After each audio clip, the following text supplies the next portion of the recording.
Gold, blood, destiny. The forces that truly rule the seas. Once, the world trembled before the greatest pirate who ever lived. Goldie Roger. The Pirate King ignited an age of pirates, chasing glory and dreams upon the Grand Line. Now Roger has vanished, and the world government claims the age of piracy is ending. But the seas are restless. And a new generation sets sail. The era of One Piece, Tarnished Gold, begins.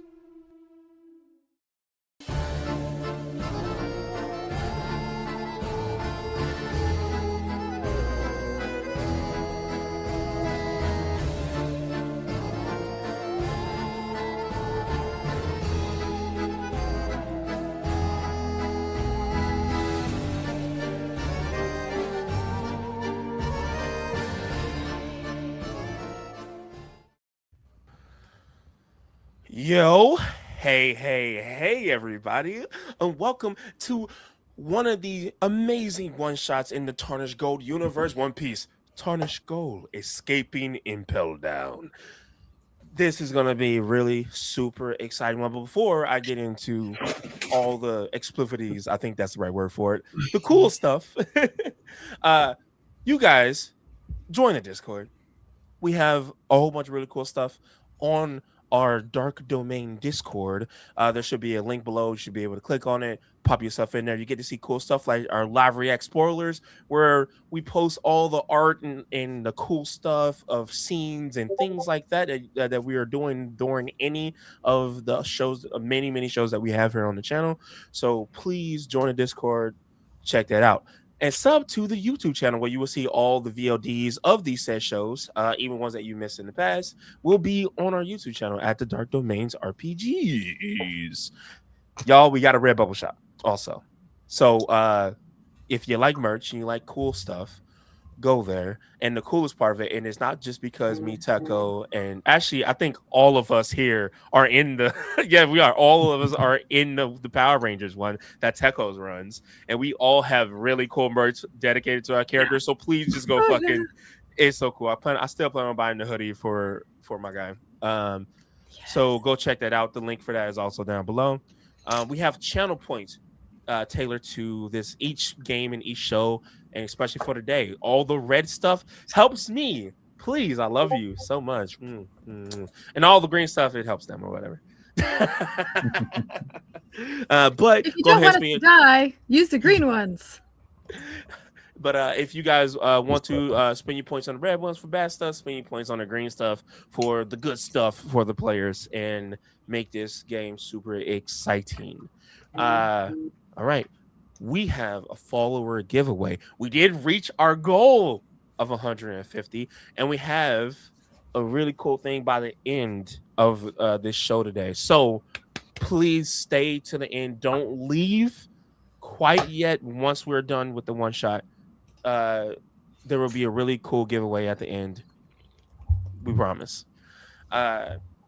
For the charity, we have a charity running on here. Currently, the current charity is Serve for Dogs for Veterans. The link is below the presso because it's usually me. It's below, but go ahead and click on that and donate any money that you can. It can be as small as $1. But if you do not have it, take care of yourself first. You are important. All right. I may or may not have stole all that from Teco. So did I do good? That's all they should for me. I'm like, that sounds fucking familiar. Bro, when you hear it so many times, it's stuck in your head, okay? I stole it. Look, you got to, if you want to be the best, you got to copy the best. But yeah, also, I want to give a big shout out to Figuring It All Out for donating $50 to Service Dogs for us. We really appreciate you. Me and Tuck actually know who that is. We do, yes. Thank you so much. We appreciate you, girl. Well, I don't. How dare you? Well, we'll have her come join the server. She's amazing. I was gonna say, what? Where is she? I want to meet her. Hey, join the server, motherfucker. You have no choice now, girl. Come on, come play Your the game. Your extended family wants to meet you. Yeah. Okay, and before we get into anything, most of the art that you guys are going to see today, when dedicated to the characters, is by fucking Nicole. Her art was in the intro. Even and yesterday, her heart was on a Devil Slayer one shot yesterday. Nicole, we love you. You are absolutely amazing. Nicole, you are fantastic. Thank you so much for being part of the One Piece Tarnished Gold community as part of the Dark Domain. Absolutely. But okay. Now, let's let my lovely players here introduce themselves before we even move further on to any cool shit. Starting with the lovely Teco. Yo, hello. I am Teko. You know me as one of the resident storytellers here. Today, I will be playing Harald the Black Fifth Steel. Hi, I'm Julie. I am Dritz Norris on your social media, which is really just Discord. That's it. That's where you can find me. I'm playing Celine. Good to see. Hello, everyone. I'm Depressomancy. I am also one of the storytellers here and one of the voice actors that produces some of the content that you find here on the Dark Domain. You can find me at Depressomancy amongst all of the social media that I rarely post on. And tonight I will be playing Haruka. And I'm your lovely storyteller for tonight. And I want to also give a big shout out to Depresso himself for allowing me to play in his crazy, really cool world setting of One Piece Tarnished Gold. And I finally get him as a player for it. So I'm excited. All right, though. I'm also excited. With that, though, let's go ahead and dive on in, my lovely friends. Dive on in. We see darkness. We hear silence. And then we hear bada bada bada. Bada bada bada. Gotcha. Did you arrest them?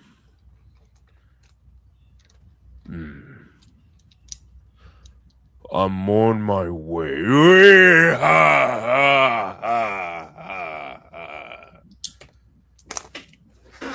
As the Dindin Mushi hangs up, the camera pans to a bright sky. You see a pelican, a news pelican, flies through and past as we follow it to a ship where this paper lands down, and you watch as this just a random individual with black hair, very dirty, been on the water for probably weeks at this point, very tan skin, picks up the piece of paper, opens it up, and it says, news, Briar the Bright, captured. And then the names of all three of our lovely characters here. The biggest arrest in history. And then there is a picture of Captain Smoker. As we zoom in on the picture of Captain Smoker, who I am going to be putting into live reacts, what Captain Smoker looks like for those who do not know what Captain Smoker looks like.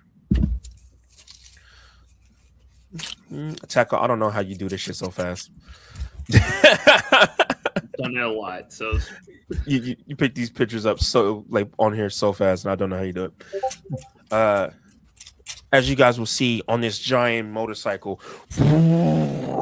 riding it through the waters, you see Captain Smoker with his 2 cigars in his mouth, a large scar across his face, his low cut white hair, his large navy coat, his giant jeet, this large metal pole made out of sea stone on his back. As he is driving through, you see in front of him this large, extremely out of the ordinary prison in the middle of nowhere in the New World. You will watch as he approaches the gate. There's some yelling. You can't really hear what they're saying, and then the gates starts to open. Water splits, and Smoker starts to make his way into the prison. Maybe a few minutes go past, and he walks in, and you see a few of the Navy kind of looking at him, and he's walking forward, and he goes, "Are they all safe in their prison cells?" One of the Navy underlings says, "Yes, sir." Those 3 was not easy to catch. Or were they? I need to talk to Kuzan. Where is he? Upstairs, sir. Or he's supposed to be, sir. He might be on the 3rd floor, sir.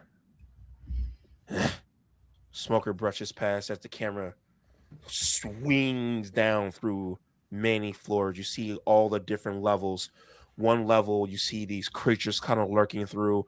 Another level, you see people getting cut down and these prisoners getting really messed up by these trees made of blades. You see this nothing but cold and frost and glaciers in the distance. And then you hit darkness again. There's a little bit of water kind of dripping from the ceiling. And we come across a sail. Haro, could you please describe, Teko, what Haro looks like and how he is currently kind of chained up in his cell? Absolutely. I will post what he looks like. Haro is an African American man. He has dreads at the top of his hair. The sides are shaven. He has a black tattoo on his right chest and right arm of like almost like a sun, but also like there's like tribal patterns around them. Um, he used to have his black wraps on, but those probably taken off.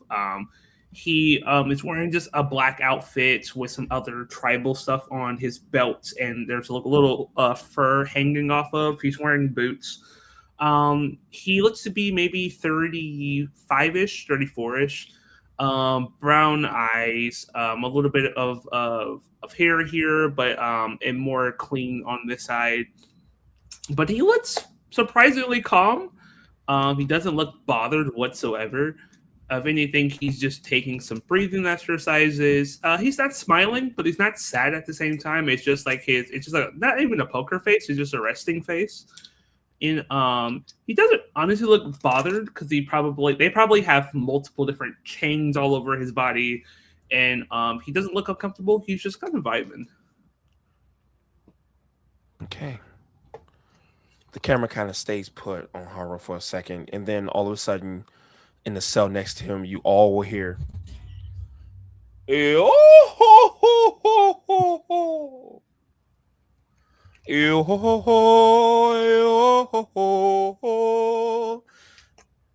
Haro, he has been singing for now 12 hours straight.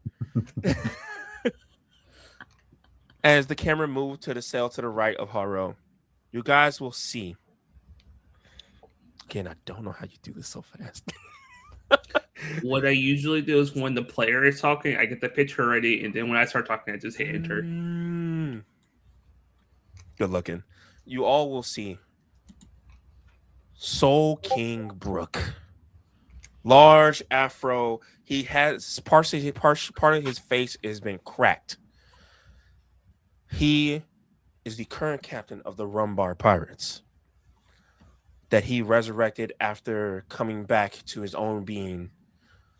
A lot of the guards think he's just a skeleton in the cell and that the person that was in there has died and they just have not checked on the remains of the body at all. But Haro, you know, he is very much alive and is singing all the time. Whether it bothers you or not, he does not stop. We move on to the next cell. Celine, can you please describe what she looks like, Julie, and how she is currently tied up with these sea stone chains and whatnot? Celine is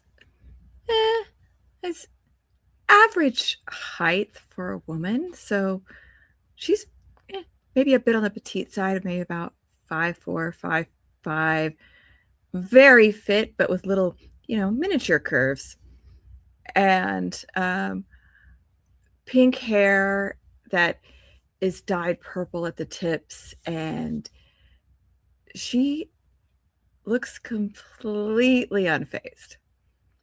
Like they originally chained her with her hands behind her back. They are not behind her back anymore, but she actually has them propped up behind her head. She's laying on her back with her feet up and against the wall, like, so it's she's totally just lounging, like, yeah, whatever, just kind of waiting and assessing and looking at everybody upside down. She's not normal, but we're pirates. Are we supposed to be? Every once in a while she does join in with the singing, though. At this point, you then hear next to your cell, Celine, banging of metal, but it's not like someone trying to get out of their chains. It's just her slamming her head on the bars because she is tired of the two of you fucking singing. As I have not been singing for 12 hours like he has. As he, I mean, just 10. As we will move over and you will see this person is large, long, very long, red hair, all dreaded up. She would have on goggles, except they took it from her when they arrested her. We will see Ivy the Tyrant, who is banging her head on the bars, and she says, "Please, mate, share the fuck up. Please. Please." And she just ting, ting, ting, just her head on the bars. We move away from her and next to Haruka. Now, before I let Depresso explain himself, he has one of the special cells where he is not chained up, but his cell is made of sea prism stone itself, where there are bits of sea prism stone just all throughout the entirety of the cell, and his cell is probably the largest one down here. It's been custom made for him to keep him inside, and I will let Depresso explain why. Haruka, also known as the Chimera King, is in the largest cell because he's also probably one of the largest people down here. He is a hulking 11 feet tall. He has this huge black hair that almost sits on his shoulders and around his neck like a mane. He is wearing the loose, scattered bones and furs of like different minks and people who have died near him in a fight. These loose, kind of baggy fisherman pants, and then black leather moccasins just kind of wrapped over his feet. And he's just kind of sitting there, grabbing onto the bar with his eyes just glaring into it at the person next to him. Just you will see the man next to him. He's also covered in chains, and he just goes, "Hey, my man, you need to chill out a little bit." And we will all see Mr. Five as he's sitting there with his afro. He has on his kind of broken red glasses, and currently he is at the back of his cell, away from Haruki's crazy ass. Hungry. Now, I know you famous for eating people, but maybe we can cut a deal or something. Just an arm, then. Oh, shit. As he sits there. In total, there are 7 cells. Now, the biggest one, the most discreet one, the one that does not have any bars, it has a door. You will see, you can't see in it at all. There's no windows or anything. It's completely shut in with an immense amount of sea prism stone on it. But you can see this kind of shining gold coming out of the hinges of the door. Now, for our 3 players here, they know who that is and what that means. But a cool thing that I want to do, that I've been wanting to do since I decided to run one of these one-shots, is a flashback. As the camera switches to a very large yellow ship known as the Shining Sun. It has just gotten through the Grand Line. The ship is a little beat up. As you guys will see kind of standing up onto the Watcher's Nest or the Crow's Nest. You all will see the captain of the Shiny Nail Pirates, the captain of these three lovely characters at this point in time. Briar the Bright. As he's standing on top of the Watcher's Nest, the Crow's Nest, and he is smiling, and he looks down to you, Hyrukia, and he says, "Yeah, hey, see, I told you we will make it. I told you we will make it. The ship is we did good, man. We made it after 7 warships. Good job." See, yeah. And you watch as he jumps down, and he just jumps straight off. He doesn't even like grab a rope. He just jumps down. He lands, and he just starts to laugh. Yeah, man. Ooh, that hurt a little. And he kind of looks over and he hangs his hand onto Haru's shoulder. You did a good job. Yeah. Captain, how many times do I have to tell you that going in without a plan is not a plan? We had a plan. I mean, look, Celine sang the whole time, made us forget about our potential impending doom, but we didn't die. Power is overrated, Captain. I think you'd be very wise to choose happiness over some of the other things you do in your life. He just gives Haru this kind of blank stare, not understanding a word he just said. And he goes, "Yeah." Haru sighs. Never mind, Captain. I keep forgetting that you don't understand wisdom. Okay. As he absentmindedly walks over, he does limp a little bit, which prompts Roomba Nail. The best way I can explain it is Queen. The doctor of the ship, as she makes her way out of the back of the ship after everything. She wasn't seen during any of that. And she goes, did you all hurt yourselves again? Come on. But it's part of the fun. We want to make sure you know that we value you and come to you whenever we can. You're making this job so much harder. But you're lucky I love all of you. Healing for you. And she just kind of throws sparkles over Haru and Harukia and Celine. Even if you're not hurt. You feel any of the old bruises or anything just kind of immediately heal up. And she goes, And for you, Captain. And she kind of goes behind her back and pulls out a small bucket and just dumps it on his head. And she goes, "Listen to Haru next time. We need to have a plan." And he's like covered in glitter. And he's like, I mean, to be fair, good times make good memories, but bad times make good lessons. Exactly.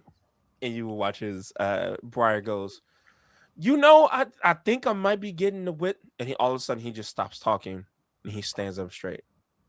Hi, Rukia. You kind of look behind Briar and you will see a large naval ship.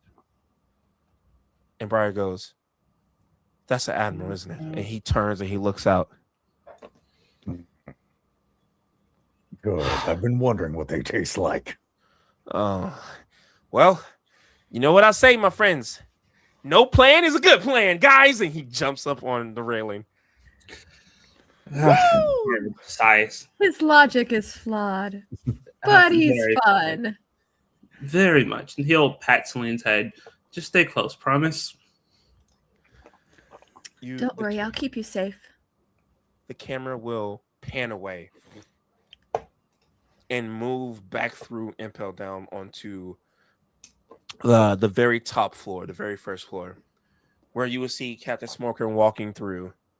And then you guys will see Roomba Nail, as she now has on navy attire all over. Instead of all the pink and the glamour, She has on this navy attire, and she's kind of sitting there. And she goes, "Okay, you're Captain Smoker?" And Captain Smoker just grunts at her. She goes, "You're here to see Kuzan." "Yes." "Where is he?" "I don't know, on the 3rd floor, probably." "Is there something you need?" "I need to check on Briar. I have this suspicion." Huh. You watch as Roomba kind of taps her fingers a bit.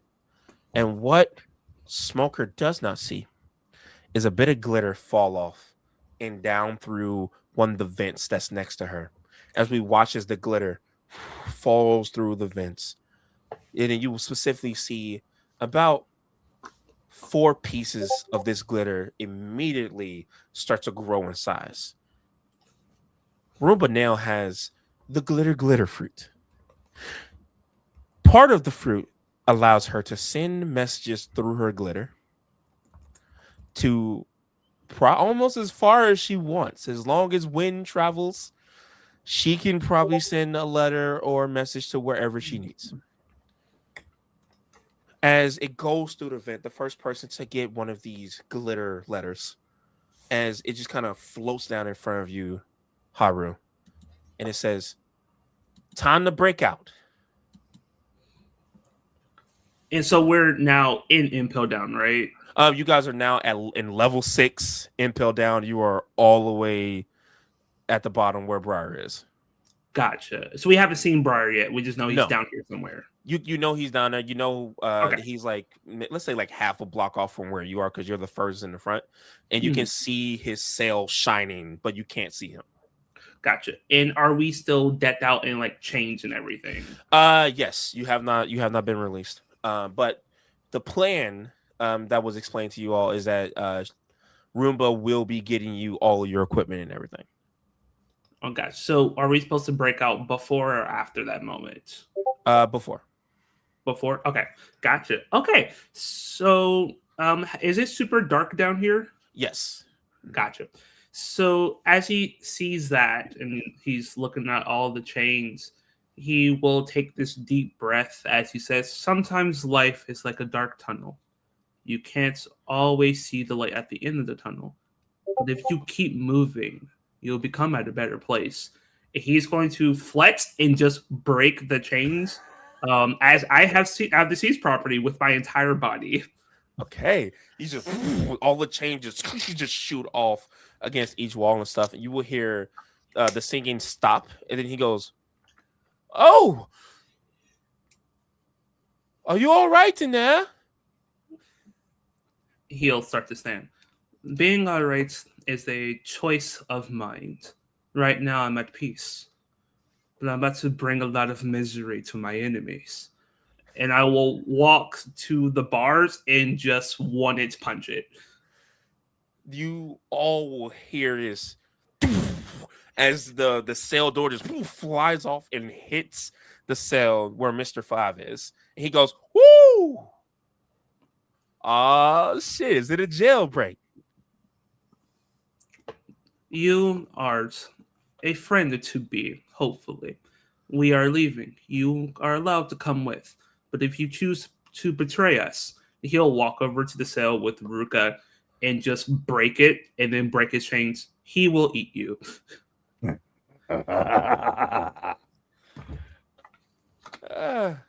As long as we got an understanding and his teeth doesn't reach my skin, show thing, my man. And you watch it, he just holds out his chains out of the gate.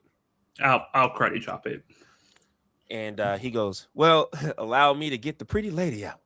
And you watch as he says no, and then goes off to go to lean. It will break the chains. It will kind of lean down to her, be like, "It's been a long time since I've seen you last. It seems you've grown into an amazing woman." It is so good to see you, Haru. "It's good to see you too." And he'll give her a pound head. "Now it's time to hear your pretty voice." Meanwhile, Ruka has Mr. 5 up in the air. Eyes up, snack. Haruka, Haruka, it's not snack time yet. You have to wait till he crosses the line before you can eat him. But you can take a little lick if you want to taste and see if it's going to be good or not. Oh, maybe you don't. You know, I've been moisturizing while I've been locked up for like so many months, so you probably wouldn't want to taste that. Oh, okay. Marinade. As you just lick his side of his face, and he's like, He's licked it, therefore it's his.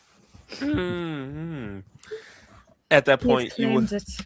you will hear Ivy go, okay, so if we're doing this alliance thing, I would really like to get out of here. If I have shit to do, please. Sure. I'm just gonna free them. I don't care. Okay. And I'm assuming you also free Brooke, yes? Yeah, free Alfie Brooke. When he stands out, he is almost as tall as Haruka. Haruka has him beat by a few inches. But he stands up, he goes, oh, are we gonna free that one? And he does give like a very kind of scared look to Briar's cell. That is our former captain. Let's see what he's been up to. The three of them has a very confused and surprised look. And how do you free Briar from his cell? I'll walk up to it first, and I will say, what is dark, but what brings light? Lamps. You will hear from the cell. Oh, it's me. That's the captain I know. And I'll shatter the cage. You will watch as the door collapses in on itself. And Briar has a beard. His hair is a bit longer. And he has been beat to shit. He is very injured. And as you guys see him, as he's like up against the wall, he's like maybe like 6 to 7 feet in the air up on the wall, chained. His hands are chained. And he looks up, and you'll watch like through the bloody face, he smiles and he goes, I knew you guys wouldn't forget. How did you lose? I have a reason. I promise it will make sense. Yeah, you're only supposed to lose to me. I know they said I lost, but I like to call it an agreement. Smoker isn't as bad as he makes himself out to be. I'm gonna eat him. You know, honestly, Smoked this meat. time, yeah, smoked meat. Can you please? You know, he just kind of like shakes the chains a little. Sure. And I will go in and break the chains. Cool. And you will watch as he lands. And when he stands up, he gives all three of you the biggest hug ever. And he goes, man, I missed all of you. Whew. Before she lets go, she puts a hand on his cheek and she sings to him, shake it off, shake it off. And she's going to use Cure Wounds on him. You watch as he starts to heal up, and he goes, you have a devil fruit? You have a devil fruit. I'm so proud of you. And he will like you're not a grown-ass woman, but like you were back when you were a kid. He just picks you up on the armpits.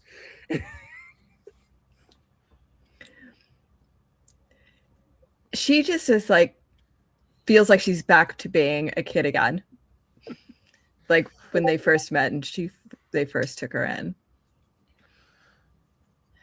Yes, this is. I weigh a little bit more now, though, so careful. I don't want you to hurt yourself again. What do you mean?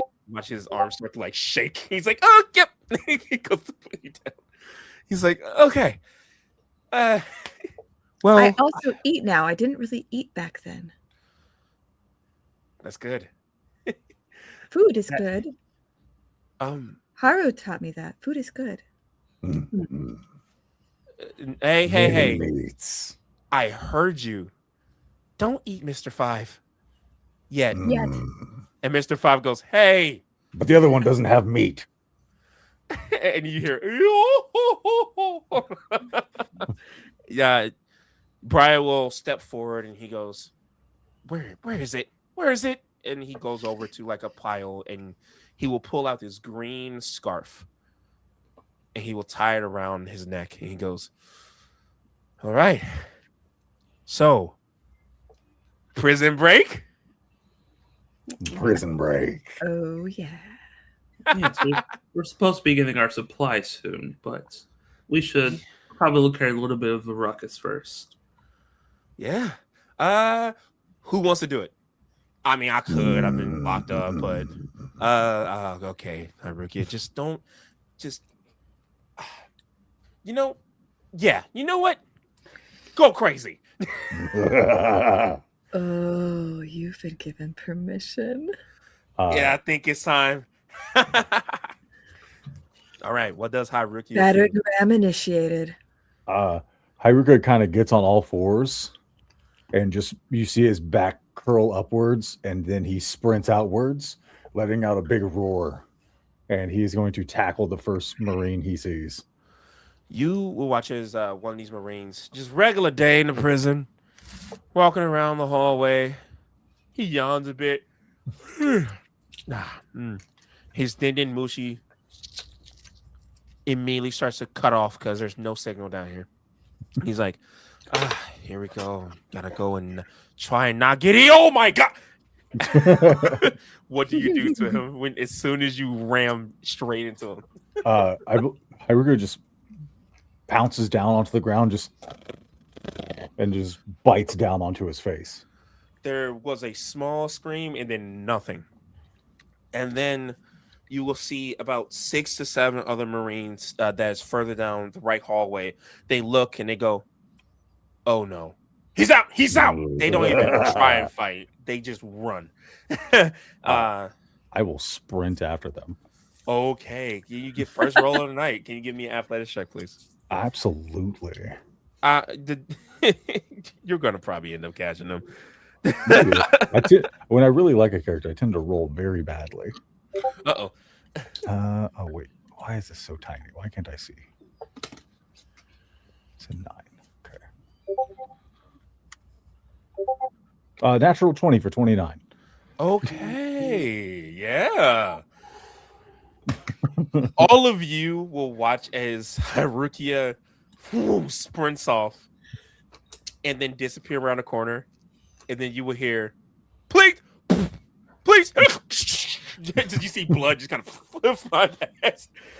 And then you will hear, we will see Haruka as the last guy is like with his sword out. He's like, okay, I mean, I gave you extra meat all the time. He's just Now you are the extra meat. And you finish that guy off completely. And then you are now at the big gates where most of the officers, the Navy officers will be before they come into level 6. And before I continue on with that, Haru, Celine, you're now with Briar, and he's like, I wonder if High's crew is also as bloodthirsty. Do you really need to ask that, Captain? You know, that was probably a dumb question. Well, let's get going until Roomba gives us another signal. Right? He'll just, Haru will give a nod and will start to walk forward, placing his hands behind his back. Okay. You guys will see at this point, Haruki, you're now at these large black bars. And you will see maybe 2 other Navy officers behind them, and they go, oh no. And you watch as one of them is going to a Dindin Mushi. At this point now, everyone, you are walking up and you see Haruka just at the at the bars, and then Briar will go, "My turn," or Haru or Celine. You guys want to? I mean, up to you. Well, Captain, it seems that you are pent up. You should let out your interrage. I've learned some new tricks since the last time you seen me. Here we go. And he goes, "Small sun." And you will see in his palm of his hand this little itty bitty fire radiant sun pop up. And he goes, see, he's like really impressed with himself. He's like, When you guys first saw him, he couldn't even get it to be that big. This is probably the size of a softball now, where it used to be like the size of a marble. He's like, "See, improvement." Huh? All right. Just throw the damn thing. Oh, yeah. And he winds up like a baseball pitch and then throws it through the bars as it immediately melts two of the bars, and it hits one of the security guard that's about to press on the Dinin Mushi that's going to alert the whole prison. And it hits him in the chest. He goes, "Oh, that didn't..." As this fireball just explodes out, breaking the gates in front of you, Harukia, and everyone. The heat from it just kind of walks past, and you just hear from Brooke, "If I wasn't Bones, I would have been fried." Wait, I am Bones. And then Briar stands in front of everybody, really impressed with himself, and he's like, "Yeah, ah." You burnt it. Now I can't eat them. Oh, well, I didn't think about that. Burnt meat isn't good meat, apparently. And you guys all walk forward. You are now in this large atrium, where you can see multiple, basically it looks like a giant cafeteria where most of the officers would meet. And at this point, as you guys look out, you will see there's probably over 100 Navy officers in here. As they all just get quiet and they stand up. Well, Captain, you wanted to show off what you can do. How about I show off what I can do now? Yeah. Haru will place his hands behind his back and start walking forward to everyone, and he'll play his hand. "Don't worry, I don't plan on harming any of you. I just want you all to go to sleep for a little bit." And I will use overwhelming presence to activate my Conqueror's Hockey. To just have them all make a wisdom saving throw. If they fail, they're going to sleep. Okay, I'm only going to do 2 rolls, and I'm going to make one for one half and one for the other half. No. I rolled 2 7s in a row, which will make it a 10. So no. Sleep time. Can you describe exactly what it looks like when? It's, you guys will see like this, like his like this black and red flare of energy fall out from him. Then like it's just this wave that just starts coming out of him, and once it just starts hitting people, it just bodies hitting the ground. As they all just fall down, one of them falls and hits his head on a button, in the whole entire area. Boom, boom, boom. Well, I guess they're alerted now. Well, they were going to be alerted regardless of what we did. We did have Haru there kill a lot of people, so that's really surprising. Why is everyone saying my name wrong? It's Haruka. Oh, that's your name? Oh, I'm sorry. Damn fucking mother. And he's gonna scoop up 3 of the swords. Ooh. Okay. Is Celine in the back of the group with the other 3? Yeah. Can you please give me a perception check? You watch it. You will see Mr. 5. He looked like he grabbed something, but he's trying to keep it real slick, and I want to see if Celine would see that or not. Oh, did he roll? Because I have a massive passive perception. Oh yeah, I forgot about that. No, I will roll now. I doubt that's gonna. it's pretty low. I think he has a +5 on this, so it's a 10. I'm rolling solo. Yeah, I will probably notice that. So My you also see. passive is a 24. Okay, what is your passive, Haruka? Haruka. Haruka, I got it. I knew you was about to say 16. Yeah, 16. Yeah, you probably will see this too. I forgot to write down what my passive perception is. Is your perception modifier +10? Perception modifier +10? Yeah, Mhm. that's your passive. Thank you. Sorry, I always forget to fill in that box. So my passive is a 19. Okay, then I'm not even gonna make you roll for it. You will see. You will see this. He seemed like he. You will 100% all see him grab one of the din mushis for the Navy, and Briar will just kind of look and go, "Seriously, dude, why?" And Mr. Five just goes, "Wait. I'm not betraying you. I'm just in case we need to communicate with each other." The Navy will all hear what we say. I have my tricks with din mushis. I can change the direction of the sound, like where the call goes. Haruka's body just stands above him and curls over like a snake. Oh, okay. You watch as Ivy goes, "Oh, come here, dumbass," and she was just gonna go over and she just snatches it out of his hand and she goes, "I don't trust you as far as he can throw you or eat you. So I'll be handling that."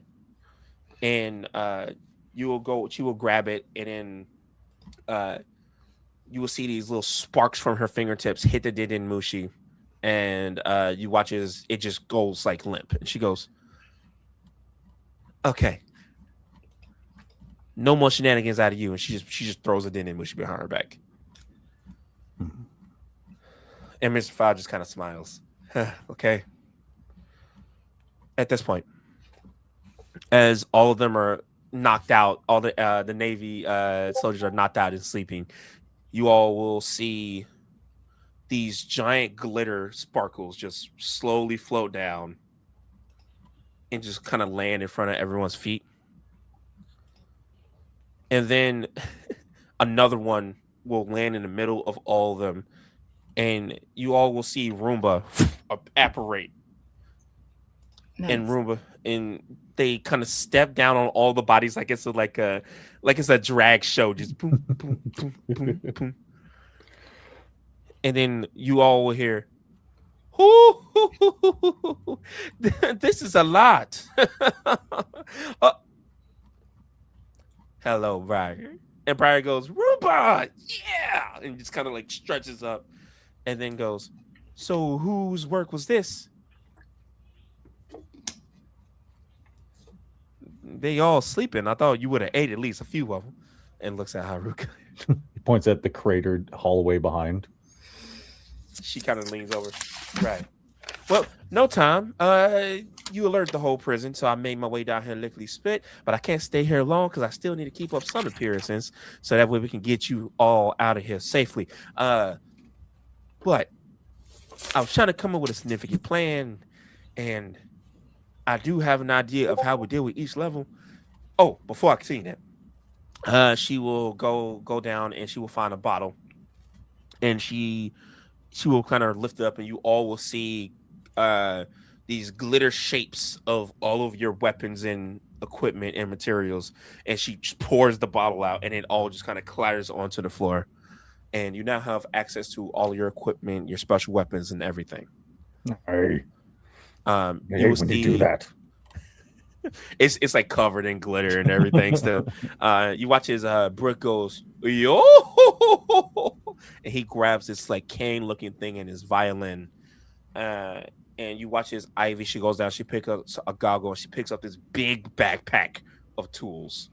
And you will see from Mr. Five, he just grabs his like this gorgeous red puff coat jacket as he puts it on. The more I describe Mr. Five, I'm describing him like a Chicago black dude, or like a New York black guy, and it's cracking me up in my head. Anyway, I gotta have style, baby. And as Roomba says, "Okay, okay, no wait, okay, there it is. All right, so got a few obstacles to get through. You got to get through the 4th floor, the 3rd floor, and the 2nd floor is where it's going to be a lot of fun for you, Haruka, because there are a lot of chimeras up there. So I'm assuming you'll handle that. So that's the plan. You handle floor 2, Haru, floor 3, and Celine, floor 4. And I already got floor 5 handled. Kind of. Maybe we avoid floor 5 because I'm sure that's where the warden is. And I don't think we are prepared for that quite yet. You will watch as Briar just goes, that sounds like a plan. Why we no eat him? I might need him. Poor thing, Haruka. So let's not eat him quite yet. Haruka, how about you remember your fights with the captain? If you go fight the warden, you can't fight the captain when we get out of here. See? I can fight both in one day. I'll fight them both at the same time. But don't you want your one-on-one fights? Don't you pride yourself in your one-on-one fights against the captain? Yes. Then we avoid the warden so you get your proper fights. Okay. Well, time for me to skedaddle and for you guys to get moving. You have a bigger issue. Good luck. Yeah. And then you will watch as they turn into like a little small glitter ball and then just float up through the vents. Yeah. Hara will reach down to grab, starts putting on the black wraps on both of his arms that go up to past the elbow and the small backpack he puts on. Yeah, he grabs his 3 swords and his bag full of various small equipment. Celine doesn't have much, but she grabs what she's got on her. She's got like a little backpack and a long coat and a couple of weapons. A couple hidden weapons. Puts things in her, pockets. The titty pocket. Okay. The booby trap pocket. Yeah. Okay. You guys start to move forward. Okay. Briar, he reaches down and he puts on a coat and everything, and he goes, "Okay, let's cause a ruckus." Yes. And he walks forward, and the camera kind of pauses on the screen as you all walk forward in your glorious badassness. And we move to the 5th floor, where we see this ice tundra, this infinite coldness, as we will hear ching ching, this chinking of a bike. And you guys will see this individual on this bike. Teco told me how he did it really fast, and then I didn't do that.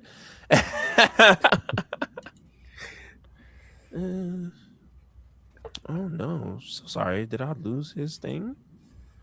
I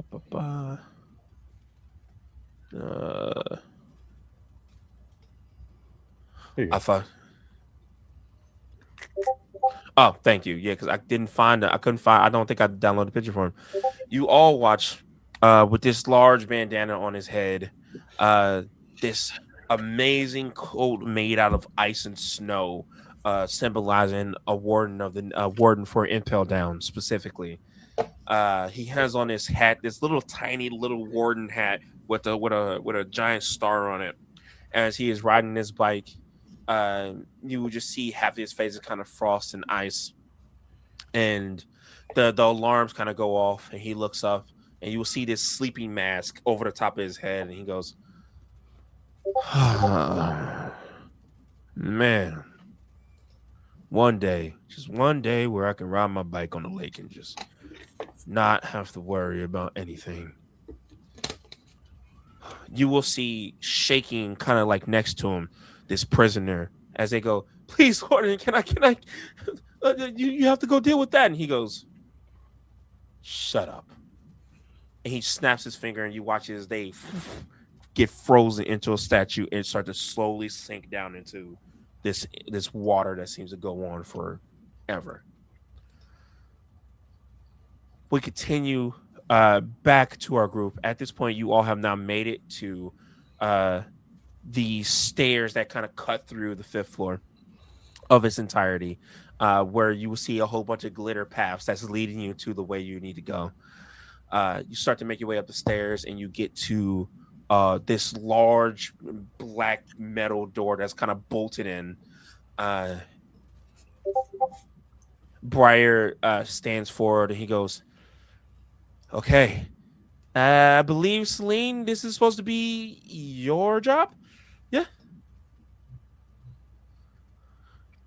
Okay. Sure. Well, I'll open the door for you, and you watch as he pushes the door, and the door, weirdly enough, opens up easily.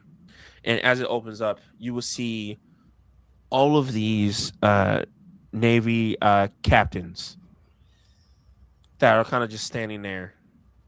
You see maybe about 6 or 7 of them, and then they stand up fully, and they all brandished weapons.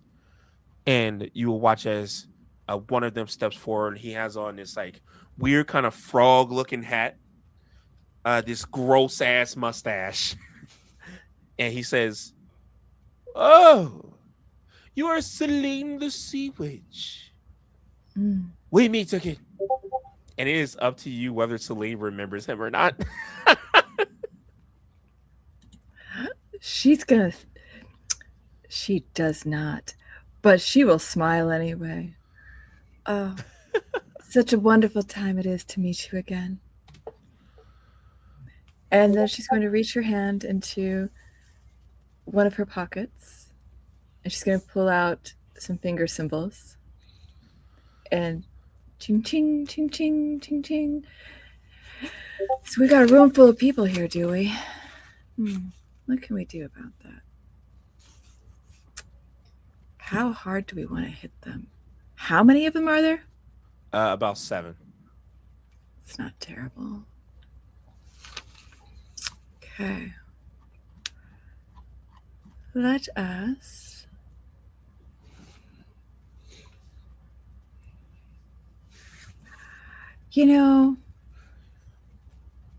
let's just go big on this anyway, because we can. Absolutely, go crazy.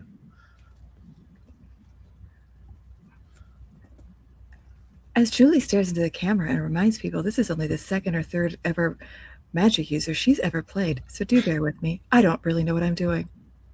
No, and she breaks the 3rd wall and turns back. Okay, now. So, we're going to go ahead and go with Wall of Thunder.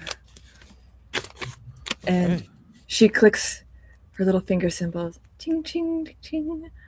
All in all, it's just another brick in the wall. Ching, ching, ching. And what that does is Wall of Thunder. You create a wall of sonic energy on a solid surface within range, and 1 foot thick and ring up to 20 feet in diameter, 20 feet. Oh, maybe I shouldn't do that one. Is that going to knock them all down? See, I really don't know what I'm doing. What it just sounded cool. What does it do again, sorry? When the wall appears, each creature within its area must make a Constitution saving throw. Let's see. On a failed save, a creature takes 6d6 thunder damage and is pushed back 10 feet. Oofta. Okay. Okay, here we go. So. Yeah, no. I'm just rolling a general 2 again for just the group. That's a 4 in the first one. And the second one does say, but they still will take damage. And I will let you know that the minimum damage of that would probably fuck up most of them. But I'm gonna have you just go ahead and roll anyway. the damage for it? Yeah, absolutely. Try to figure out. There it is. Good.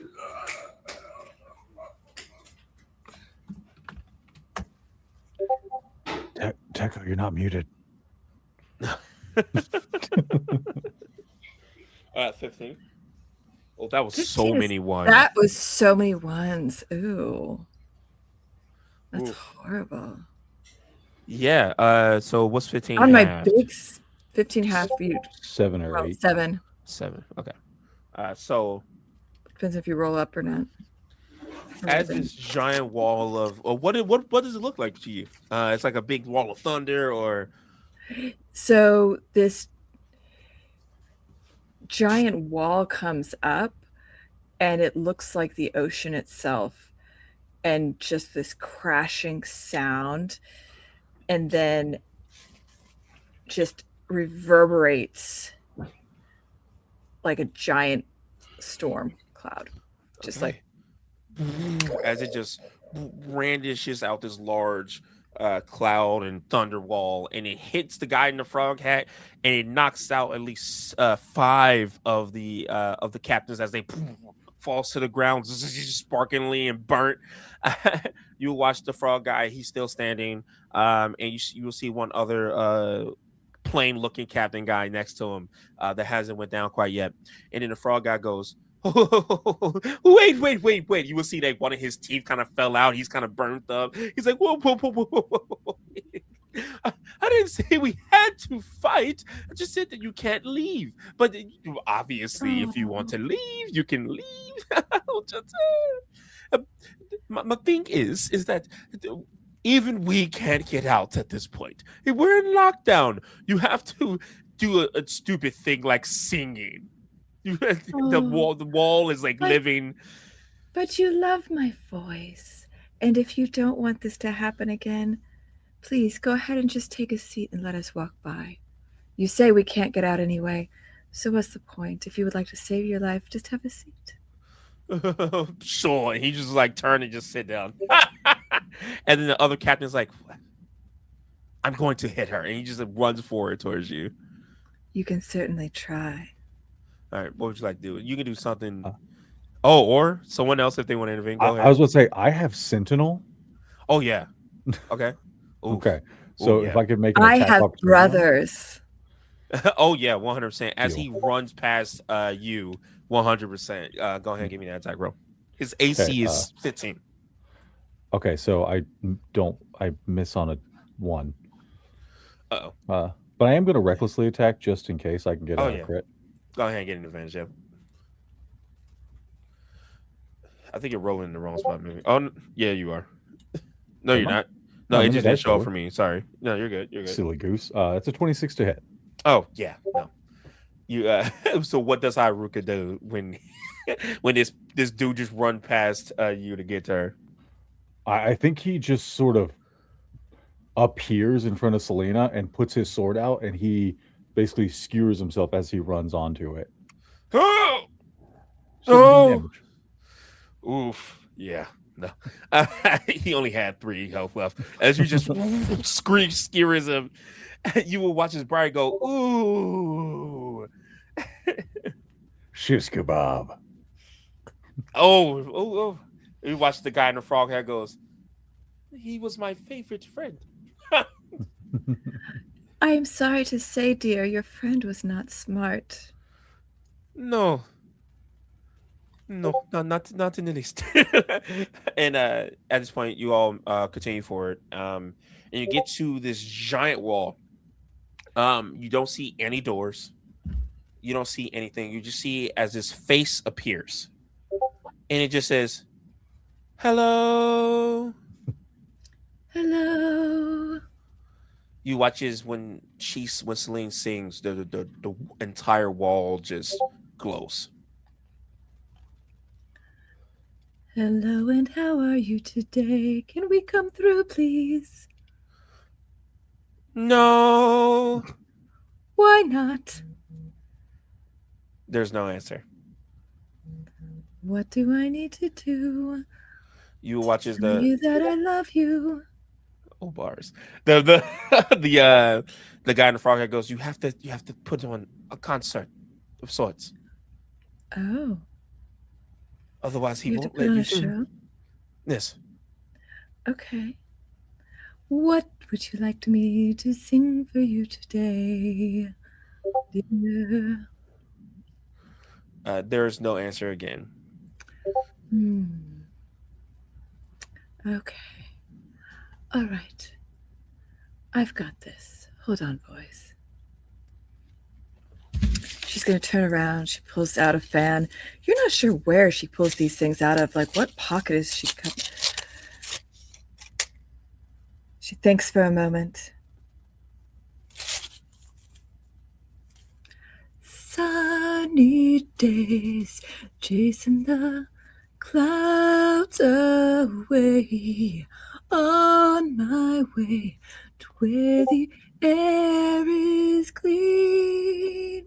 Can you tell me how to get to Sesame Street? Bars. How to get to Sesame Street? Okay. Can you give me a performance check, please? I mean, I feel like she got an advantage because they actually sung it. That's all I'm saying. I will 100% give you advantage. I like that a whole lot. Thank you. Haruka's just holding a severed limb up in the air like a lighter. All right, so Fucking performance brutal. check with advantage. Yes. All right. That shit's stuck in my head now. Take it back a step, right? Okay. Let's see. Plus. Ooh, right there. See, and then I do a space, semicolon, and write it again, right? In another space. Yep. Yeah. Yep.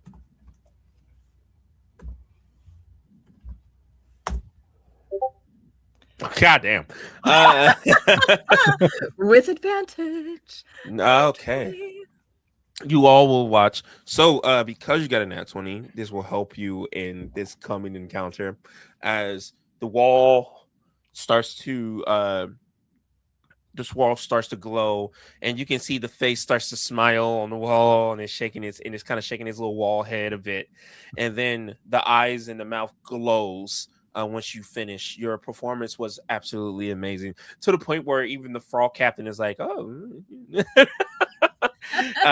and the wall slowly opens up to.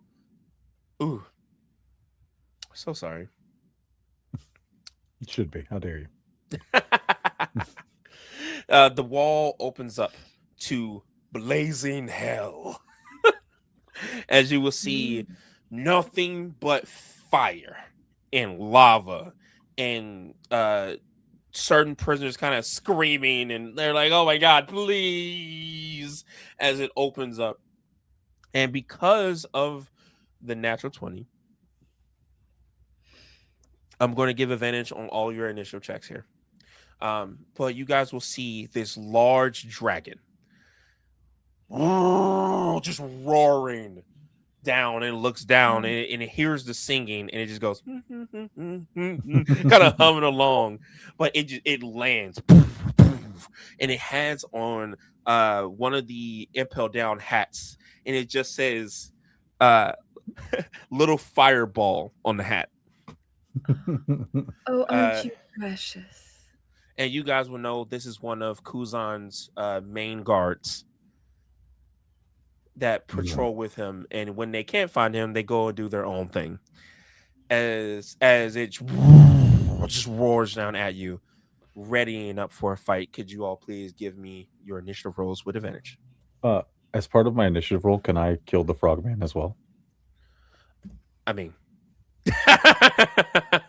free food, right? Exactly. I heard frog legs are a delicacy in some places. That's fucked up. Ooh, You double know, Ooh. Okay. Yeah, I'm just gonna. I'll write it in the private chat. I was just about to ask you. It'll help me keep track way better. Okay. Oh, there's another nat Another 20. nat How 20 about for a that? 31. Ooh. There you Woo. go. Okay, girl, damn. All right. Huh. And so Julie has 31. Cool. All right. Yeah. That was my max roll. Let me roll for Briar. He has a 19.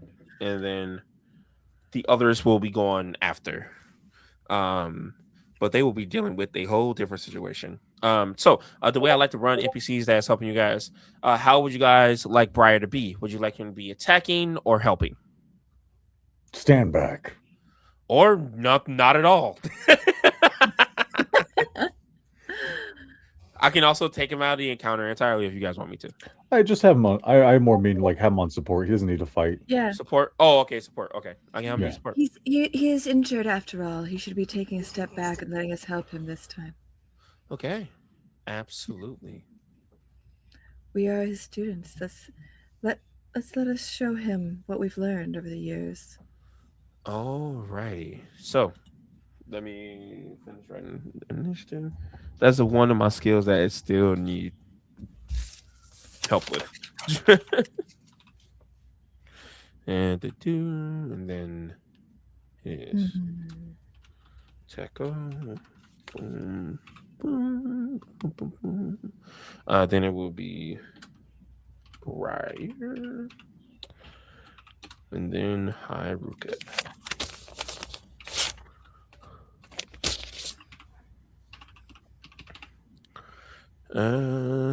Boom. Okay. Oh fuck! I forgot to write the monster. So sorry. The monster also got a nat 20.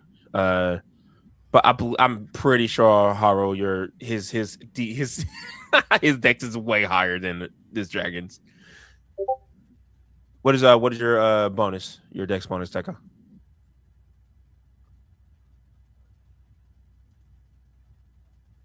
You're muted. That's what I have a 20 dexterity, so 5. Oh yeah. Yours is way higher. All right, so you will go before it. All right, I will keep that noted for myself. With that being said, now can you put on the battle music? Yes.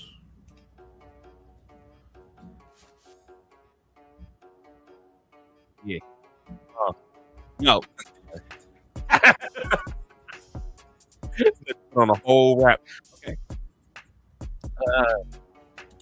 With that, as I set the scene here, the entirety of this area is covered in fire and lava. You watch this giant red dragon put their claws down into the ground and just roars into the air. Celine, you are first. What would you like to do?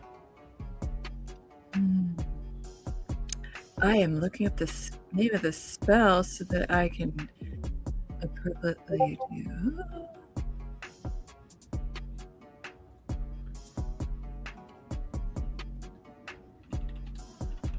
Okay. She pulls back out. She puts her fan away and pulls back out her finger symbols.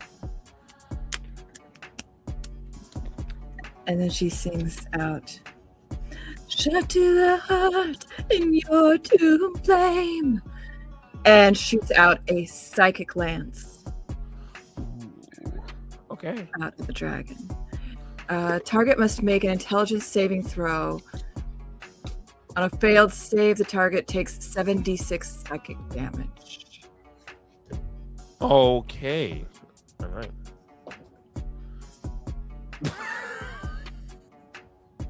That is a 6 plus 3, baby. That's nope. I'm switching die now. So 7d6? Yeah, 76. Yes, go for it. Okay.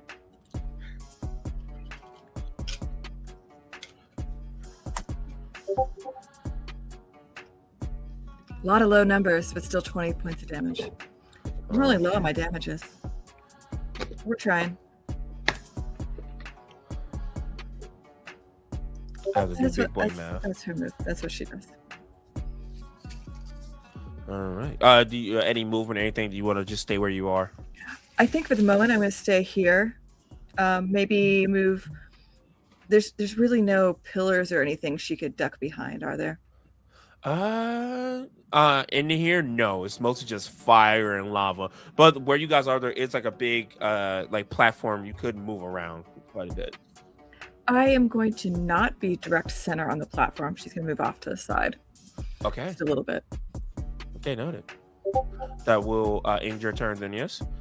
It does. All right, Tekka, it's your turn.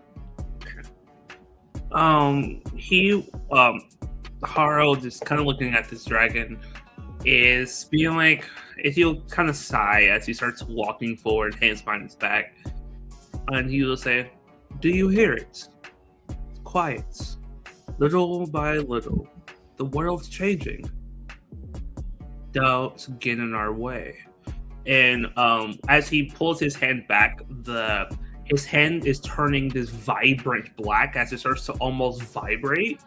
As I'm going to punch it. I'm going to use my Thundering Fist to give myself advantage on all my attack rolls this round. Okay, go. Oof. Me looking at your character sheet. Attacks, plural. So that is a +10 to all of these. Yeah. A 27 to hit. Yeah. Second attack, 29 to hit. Wait, Yeah. I think that's a crit for me. Hold on. Do you crit on a 19, yeah? Yeah, I think Nope, that's my other character. Never mind. Okay. No, I don't think I do. Okay, no. All right, third attack. Bonus action attack. 17 to hit. 17, okay. And last one. And a 19 to hit. Okay. I believe. So sorry. They do hit. The AC is 19. So no, the third one misses. The fourth. Then one. I will use my observation hockey to add +3 to that roll to make it a 20. Okay, that works. Yeah. All the hits hit. Okay. Oh, this on my poor first one, I am using all of my things. I'm using Human Ferocity to add damage. I'm using Thundering Fist to add damage. I'm using Armored Hockey to add damage. Okay. It is a lot. Can't farm. Just like I actually went and wrote down this roll, copy paste. I'm also using Hand of Harm on this first attack roll. He is now considered poisoned until the end of my next turn.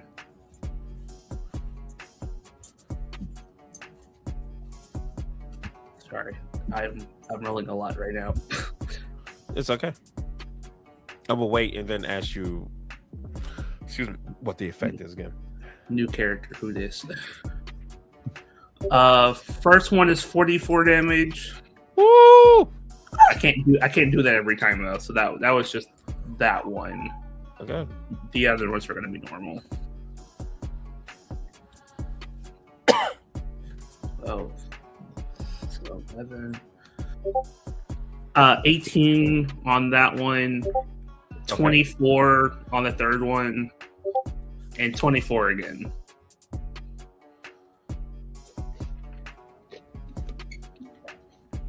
Woo! I realized that I didn't know he hit this hard. I'm not gonna lie.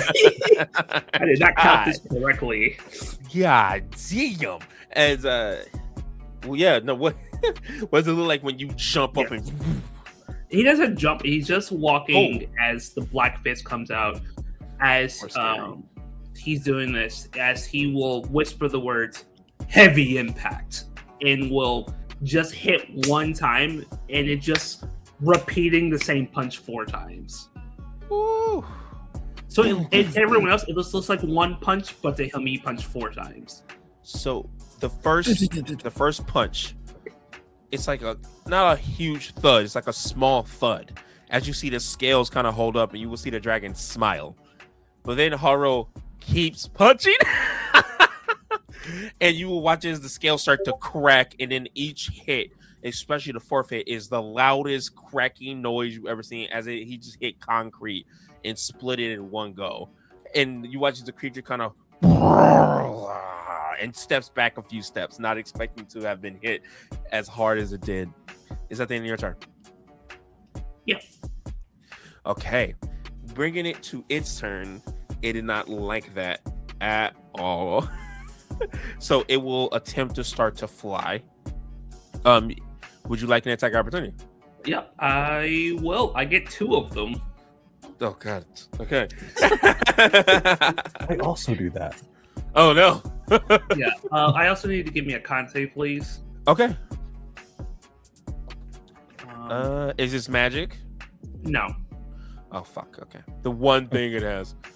That Constitution save is its highest one. Shit. I figure so. That is 16. I think that's a fail. Hold on. Okay, sorry, I forgot to actually write that DC down. So that is Worse. 8 plus. Oh, he rolled a 16. Yeah. Fuck, he just made it. Okay. My DC is 16. So Okay. Mitsubishi. Gotcha. yeah, yeah. But here are my 22 on the first one and a dirty 20 on the second one, so both hit. Yeah, they both hit. Go ahead.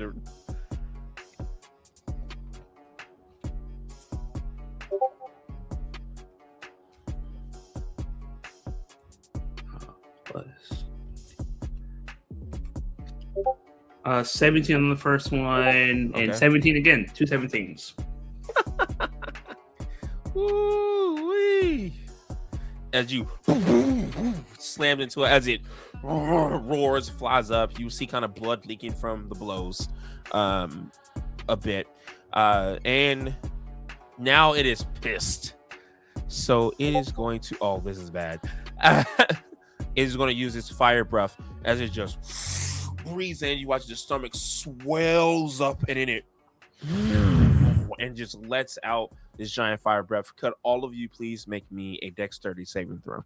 Yeah. Mm-hmm.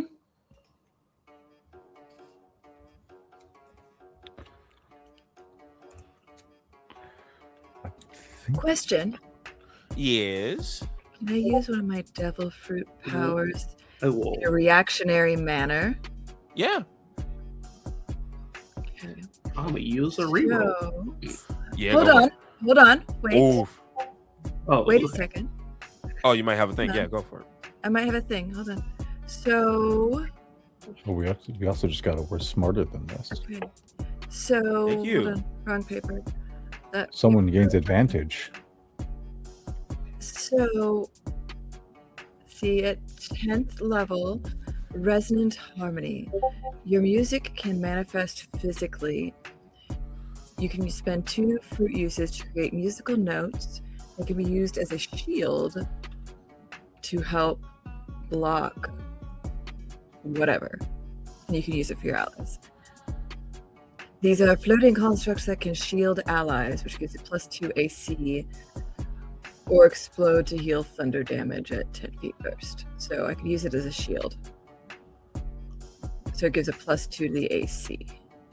So I guess we still need to try to dodge it, but This won't. That's help like on like melee hits and whatnot. So this Okay. is just so not for that. area effect. Yeah. Just However, you do have advantage. figured I'd Someone. ask. We do have advantage. One of you have an advantage. Who got the Oh. advantage? For me. It's Celine. That was you. Thank you. Okay, yeah. And Well, I I use one of the rerolls. good, because that one was Please do. bad. got a 20 that you leave the lights off for. Okay. And you said this is a reflex dexterity save? A dex save. So Dex save. unfortunately, the DC is 21. Well, let's see what happens. So if I remember correctly, Celine and Hyrukia fail. Hyruka. I haven't rolled yet. Hyruka, I I haven't- will get it wrong. I haven't Every rolled yet. character I named, everyone says their name's wrong. Stop it. I'm so sorry. You're talking to the 2 dyslexic people. Dave, we are very okay. So I have a 27. You do have a 27. Okay, there you go. See, I hadn't rolled yet. I was waiting for a moment to see. Oh, sorry. Okay. So then it's just Hyruka then that failed. He All right, looks up, Hyruka. I'm face full of squishy. I fog needed in the to ring. pass. So you will take. So everyone else will take half damage, half of 59. Hyruka, I'll you take I'll take non-evasion. Take evasion. You're good. Yeah. So I take 59. Okay. You will take 59 points of fire damage. I will use armament hockey Okay. and reduce that. Absolutely.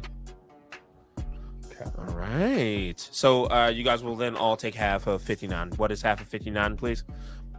29. 29. You will take 29 points of damage. Okay. Everybody takes 29. I passed. Do I still take the half? Yeah, you take half. Yeah, half is 29. Yes. Yeah. Okay. All right. I believe it can do that. And then, yeah, that is the end of its turn. As it is now about 50 feet into the air. And it blew out this giant breath of fire down onto all of you. And out of anger of what was done to him. Briar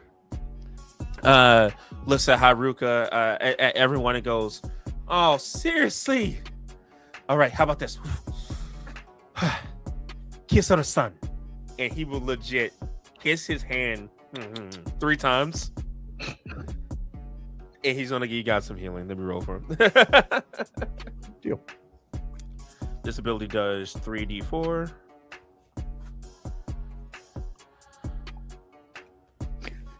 No.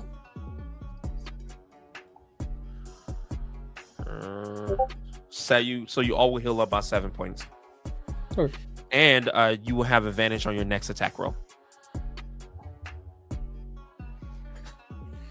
All right. That will end Briar's turn, bringing it to Haruka. Why do they always fly? Is there terrain that I can move up? Ooh, you know, I Get did close enough to them? So I will say yes, there is kind of a hill up. There's no like pillars or anything to kind of hide behind or climb up in that manner. But there are currently, if you want to risk it, in the lava, there's like these large metal beams that are like kind of sitting there and starting to slowly sink.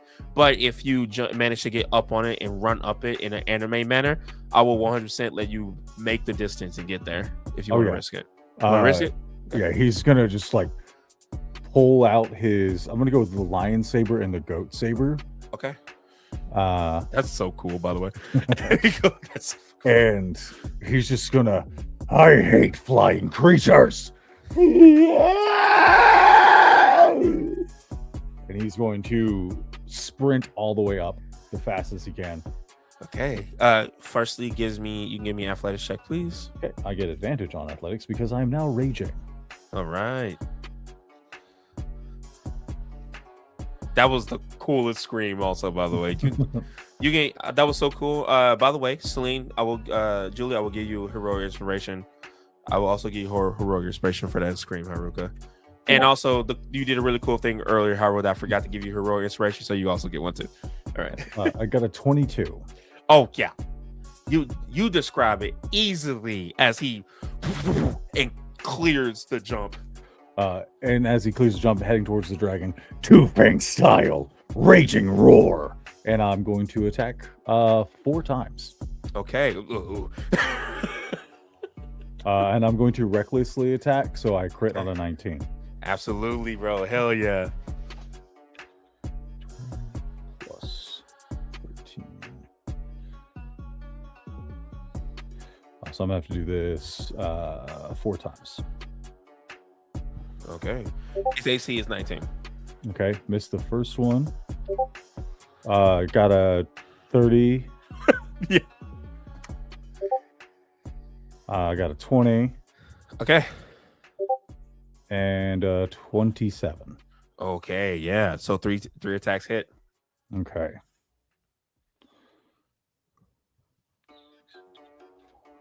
Plus 12 times 3 is 36.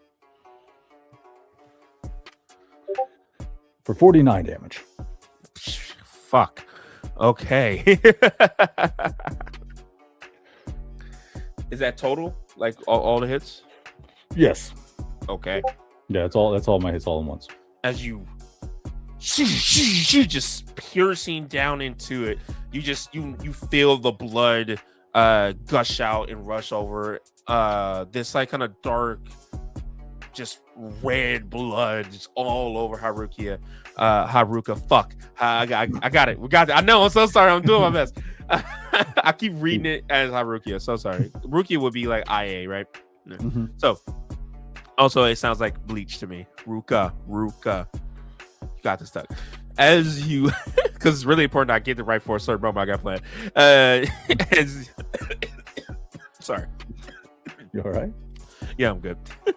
As you feel this blood kind of pour out of its wound and it just screeches out into the air, you guys will see that Haruka has moved it a bit and is starting to go towards this large wall.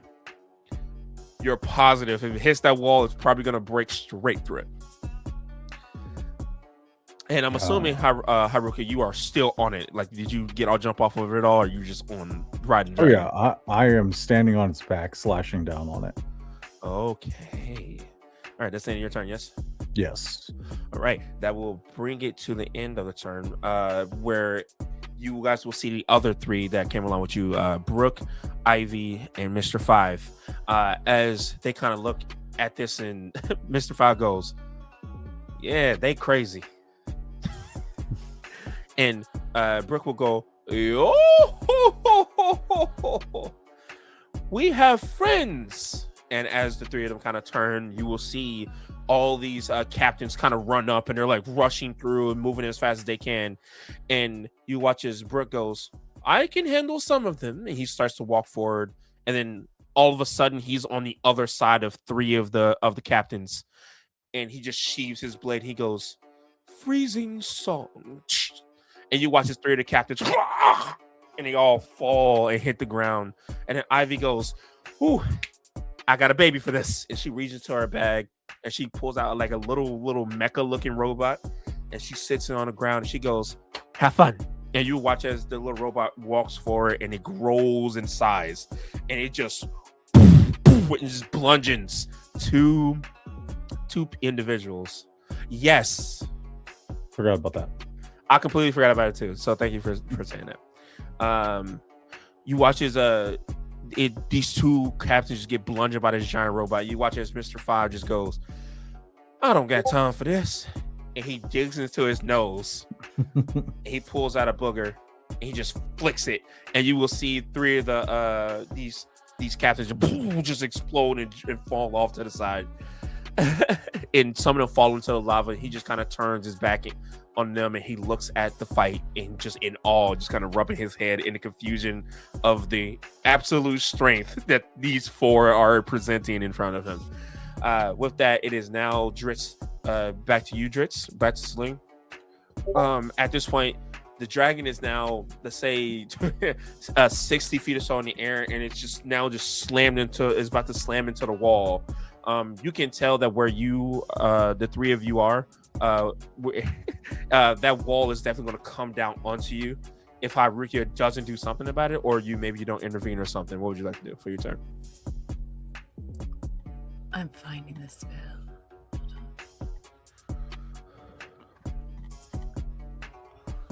This music goes fucking hard.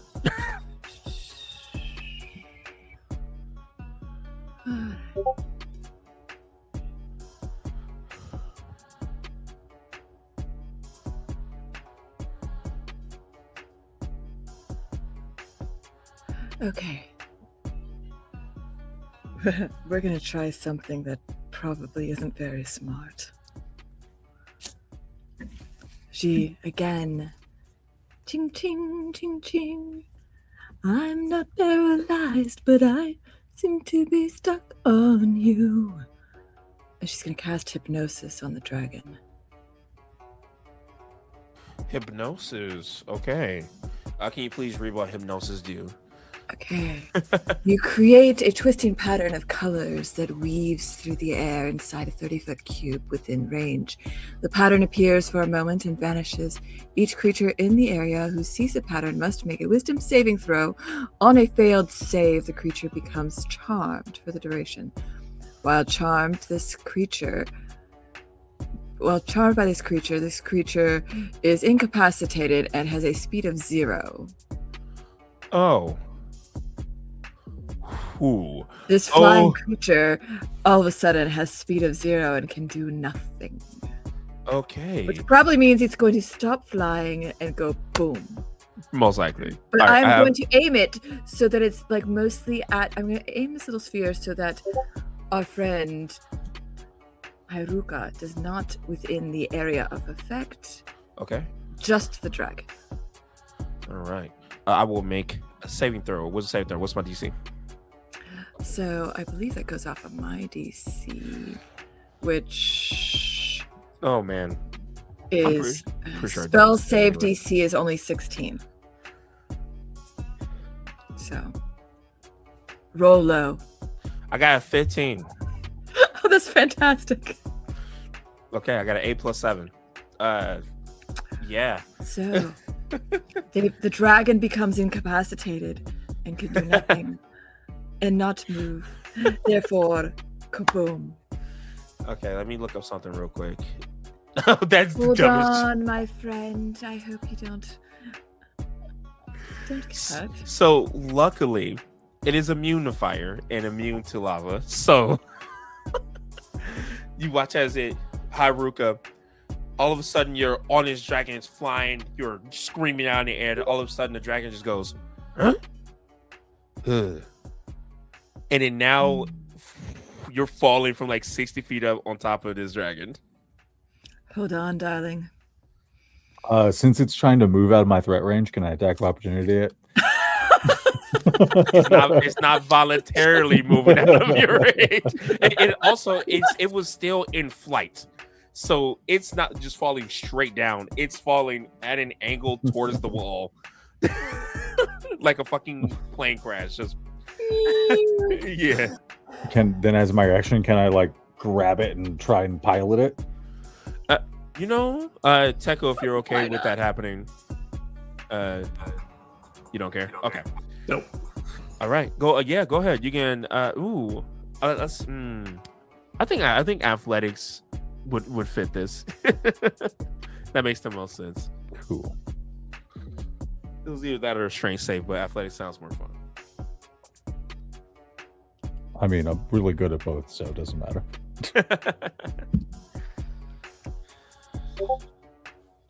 28. Absolutely. Okay. Where are you trying to guide it to? You have full control of it. Through the wall. Oh, like just straight through the wall? Yeah, we have to get through this floor to the next one, right? We do. Yes. Oh, Yeah. man. Okay.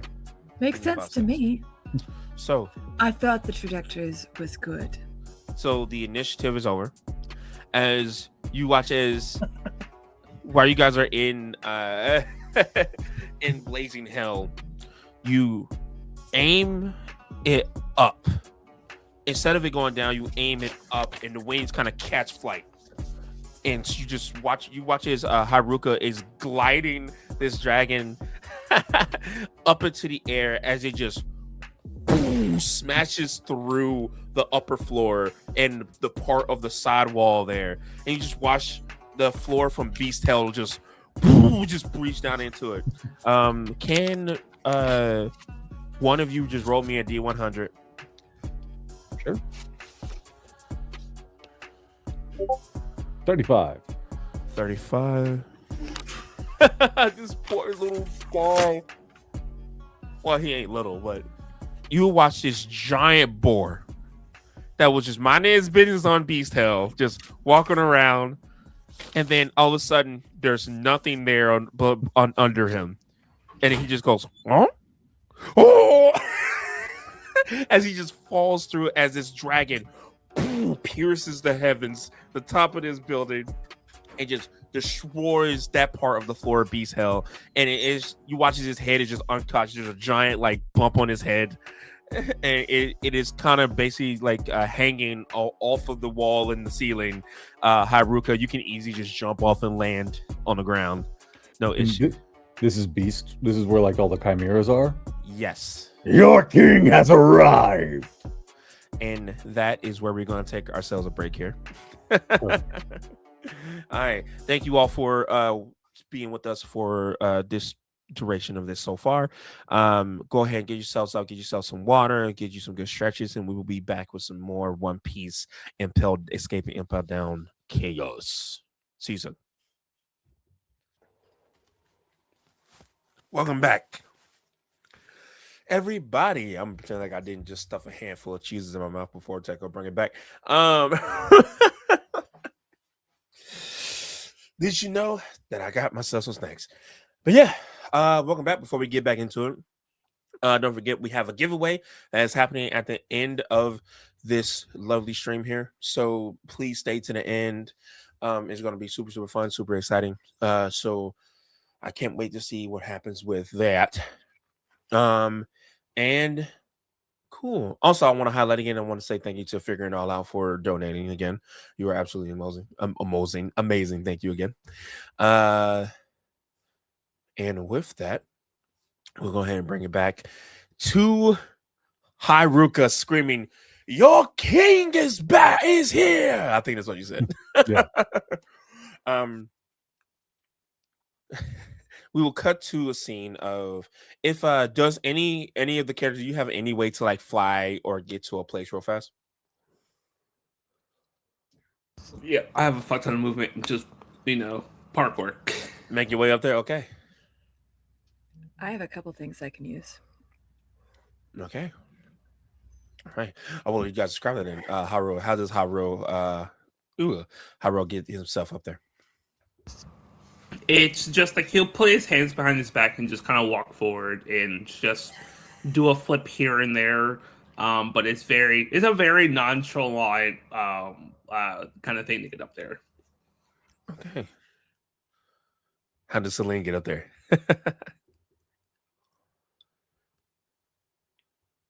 Okay. Oh, I see.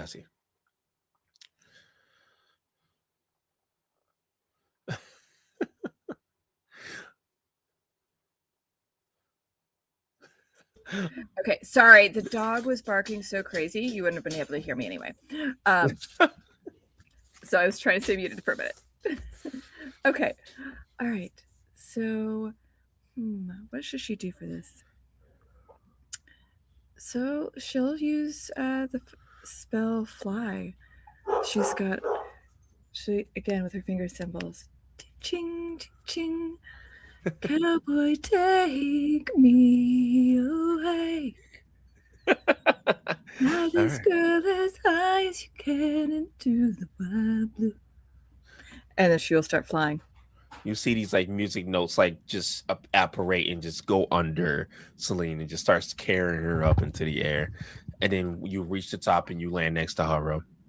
And then you will hear, "Whoo, that was cool. My turn. See you nerds up there." And you will watch his Briar. If you guys know who Octane is from Apex Legends, he jumps and he just throws a small sun on the ground as it explodes and just launches him through the air.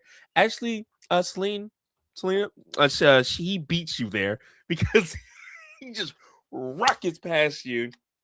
And instead of face planting like you guys have seen him do before the first time you tried this, he just rolls and lands in front of Haruka.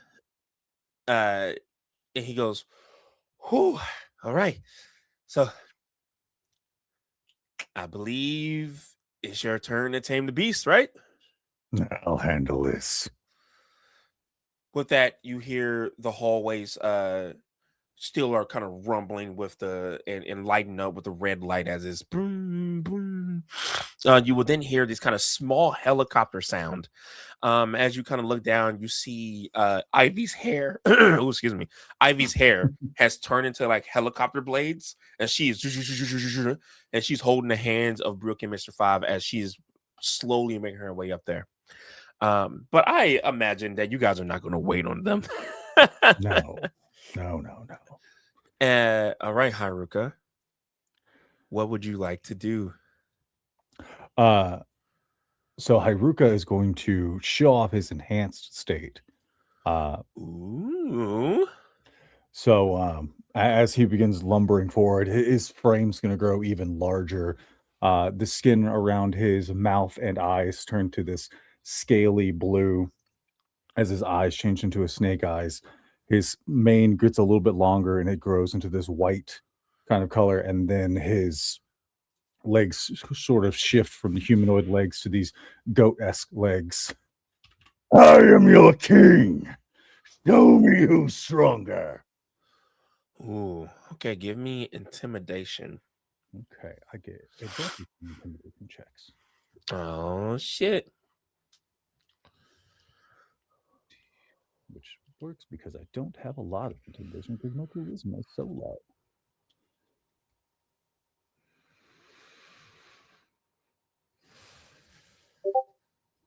For a 20 that you forget to call. A forgetful 20, a nasty 20. Okay, so as you roar this out, you will first hear there was many beastly like footsteps that started coming towards, and you actually will see these all covered in all black hockey, since you guys are now of that level to see it, in these red eyes as they reach around the corner, and then when you watch his Haruka assert his dominance, they all stop. And you immediately see sweat down most of their sides of their heads. And then you will hear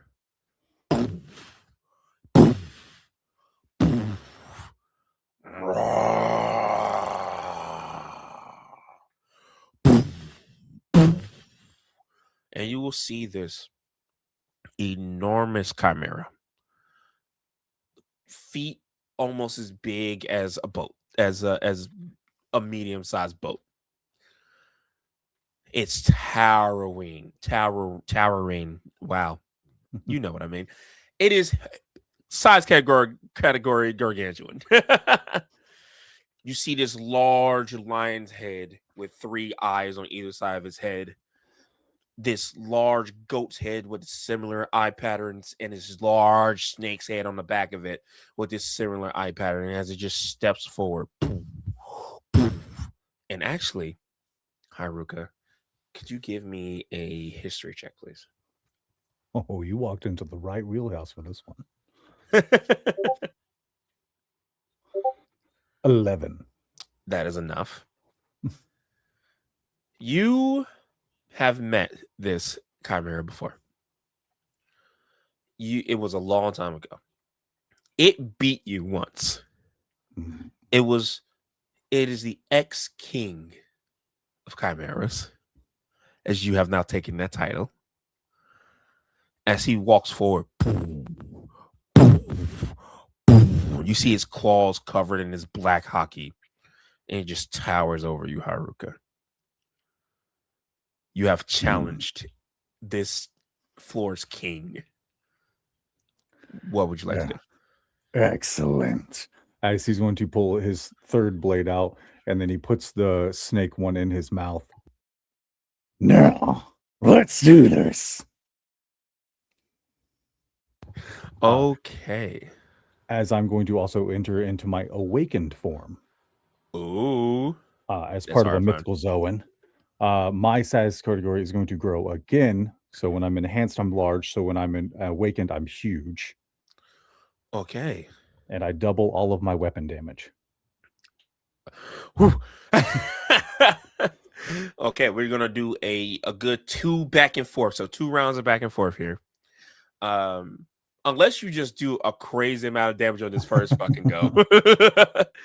Because you are the challenger, I will let you go first. Deal. Three Fang style, mountainous ruins. And I'm going to charge, and I'm going to use one of my times that I can attack with all 3 weapons. So I'm going to attack 6 times with reckless abandon. Okay. 20 plus 13. So I'm going to roll this 6. Oh, wait. Almost forgot about the D6.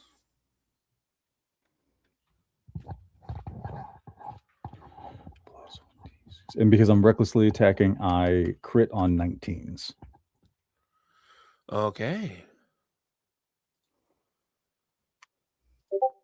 Oh, I did something wrong. Oh, I did an equals. Oh, no one look at me. Oh, it's all a lie. Shame. Shame him. I about did it again, too. What a fool.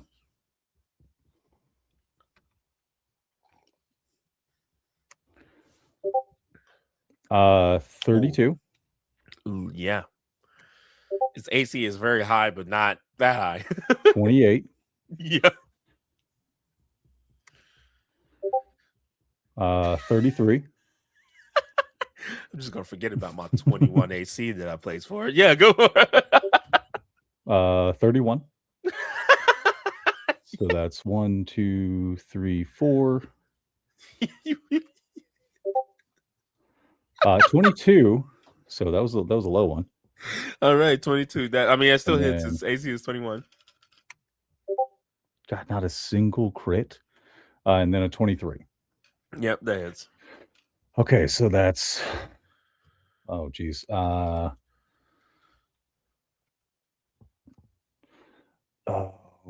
4 times 6 is 24. So 4, and then 6. Oh, sorry, no, it's 12 d8 Big boy math. plus 6 times 12 is 72. Brother. 184 damage. How do you kill this thing? Its health was 150. There's no. Do you kill it or is that you could kill it or spare it?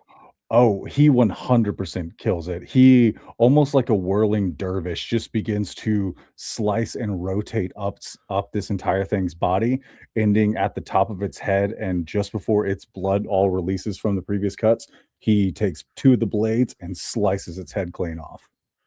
Ooh. You watch as it just it lands onto the ground and head just falls. You all will watch this. Briar goes Like a spiral ham. Briar goes, I don't remember him being that big. I am king. Why did he sound like King Kong?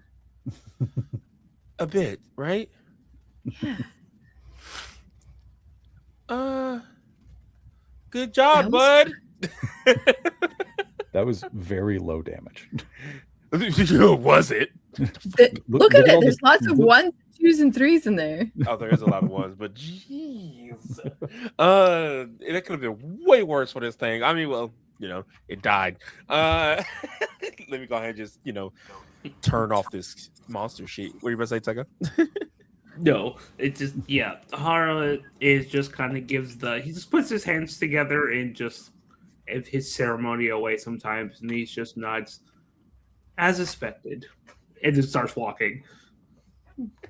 Okay, you all continue on. At this point, you watch as the other three they do land, and Ivy goes, "Whoa, shit!" And you hear Brooke go, "Ew." Wow. Mr. Five. No bone comments. No. You know what? Just for you. Its femur is shattered like mine.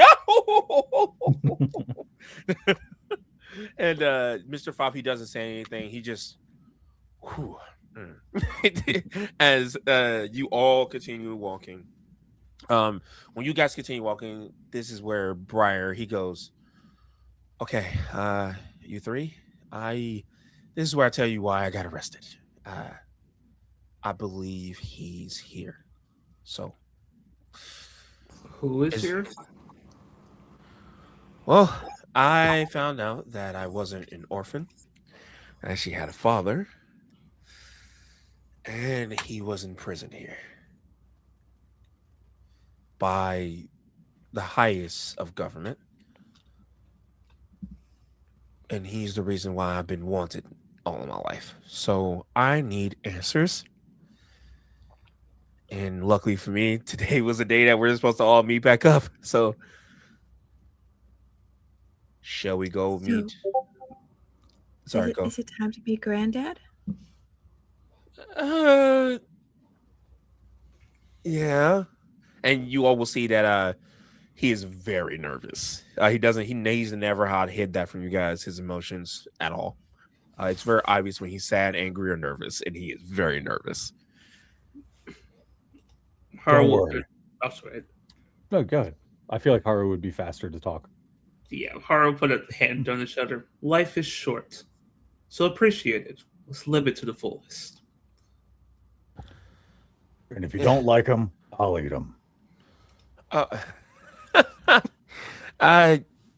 Okay. Cool. All right, let's go.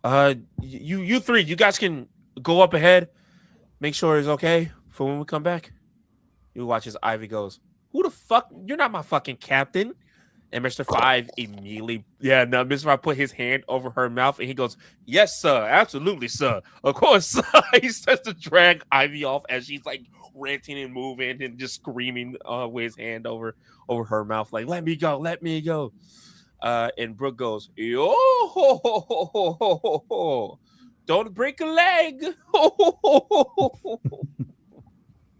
And then he goes, "All right." And then you watch his long bony leg. He starts walking as they move further in. They shouldn't have any issues because the king was killed and all the other chimeras are horrified of Haruka. So as they move on down the left corridor hallway, you guys continue down the middle corridor hallway as Brian's leading. And he is kind of walking, and as he's walking, you start to watch as he's go from kind of this meek, kind of like short stature a bit, and this is where you guys start to watch as this dark hallway starts to light up, and you will watch. You all saw him do this during the fight with Balaam Nor Collar, one of the Navy admirals of the Marines. When he was fighting him, he went through a half beast transformation, learning that his devil fruit is not a paramecia type; it is a Zoan type.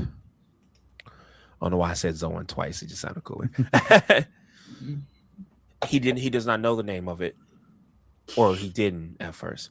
But as he changes, you will watch as he goes into this half form where he has these golden horns that peers out of the top of his head. And he grows this long kind of devil-like tail as it just kind of waves in the distance.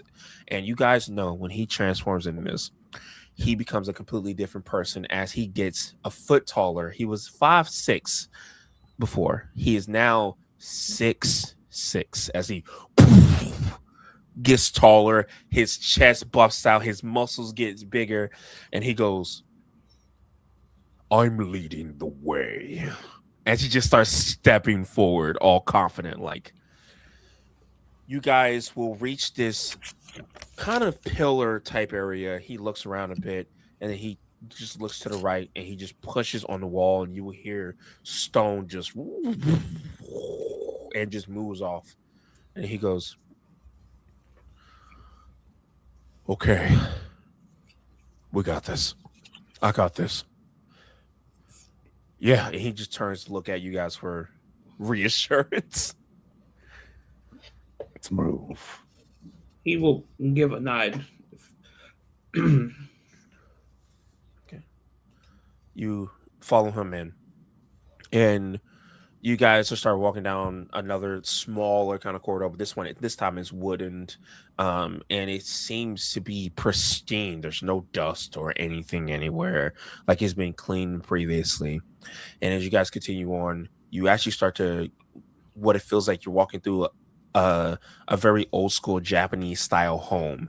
As you start to see these white panels, these wooden and white panels, just kind of across the walls. You can almost hear birds chirping, and actually you reach the end of the hallway, and you look out and you see a garden. There's a sun, this artificial kind of sunlight, and you will hear him go, "What?" And then in the distance, with chains kind of all over his body, you'll see this extremely old, atrophied man kind of standing there, clipping petals as he turns. You will see he looks almost exactly like Haru. Not Haru. Sorry, I just read your name as well. He looks exactly like Briar. If you didn't know that this is potentially his father, you would think that was his twin brother, but older, more wiser, and more deteriorating in a way. Do the three of you have any reactions to that as you all see this man? This hardly seems like a prison. Briar just kind of looks towards Haruka. Yeah, I don't get it. What is going on? Hey! He just yells out, and you watch the man stops before he cuts a pedal, and he just kind of looks, and he stands up, and he's confused. It's not his dinner time yet.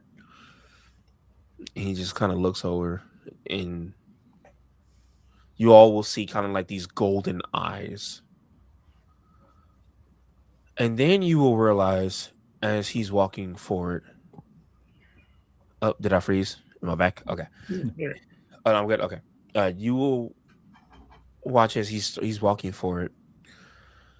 That, and especially, I believe, based on what you said, Haro would recognize the clothing immediately. As you will see this individual walking forward, he's completely bald. He has on glasses. He has this large scar across his chest. And he has on these old school Japanese clothing, and he has this large sword on his right side. But he's covered in chains still. You will recognize him as one of the uppers in the Marines. But it makes no sense for him to be here. Because why would one of the 4 sages be here? And he walks forward and he goes, Briar. Oh, and you're back with your friends, I assume.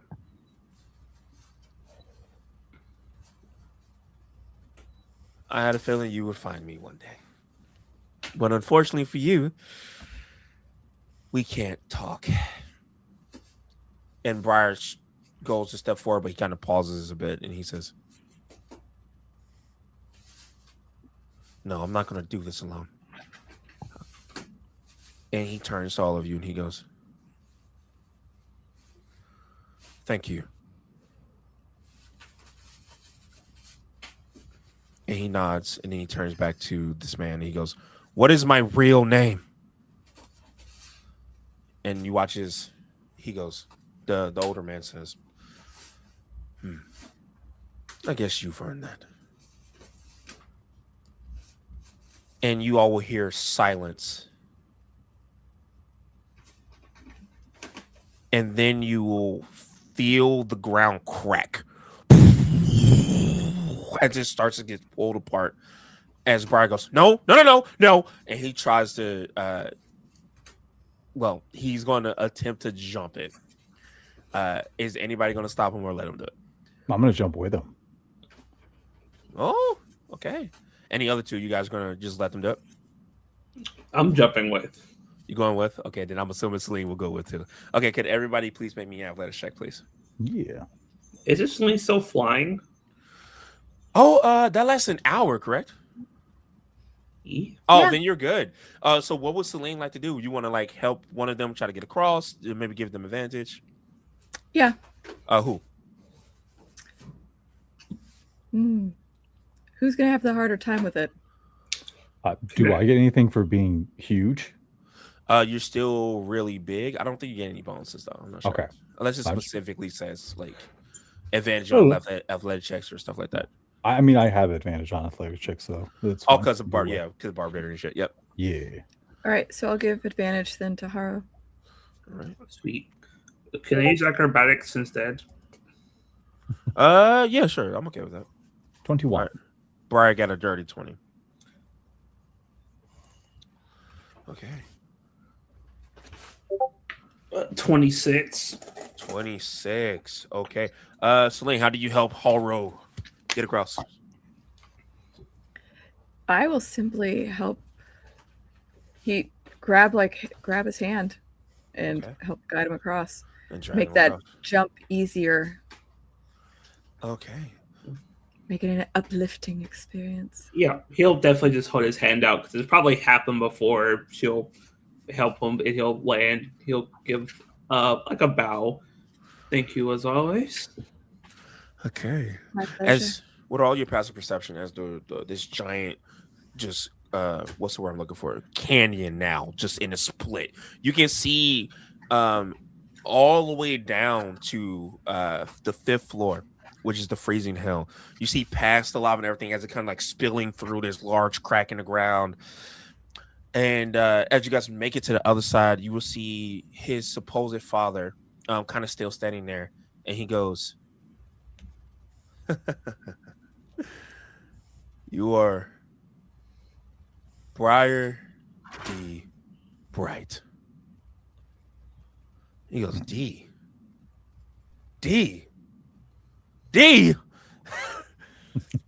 And then this old man disappears in smoke. And as you see that, you will hear, "Ah, you're not getting away again." As he flies up, you will see Captain Smoker just lands down in front of you all with his giant jeet on his back. And he goes, "Not again. I knew it. They try to keep me from the files. But you're the shining nail pirate. You're all supposed to be dead."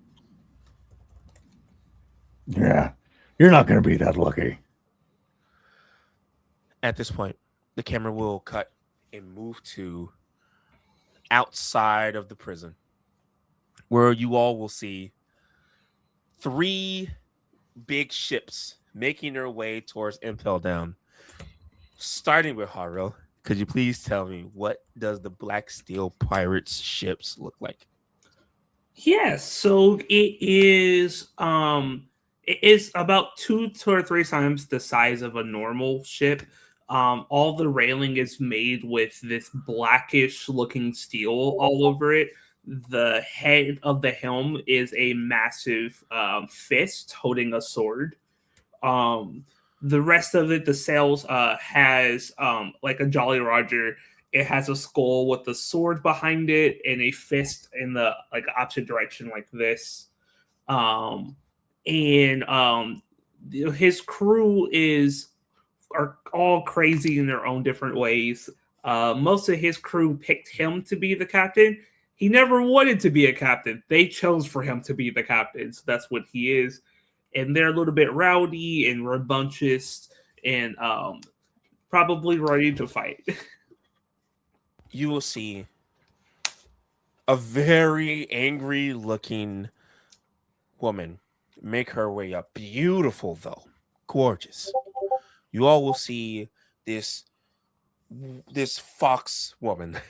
Gorgeous long white hair and these beautiful robes and this large blade just strapped to her back as she is arms crossed, foot tapping, as you guys will see Sumiko of the Black Blade, a first mate to Haro, as she goes, "I knew he was up to something, getting himself arrested for some dude I don't even know."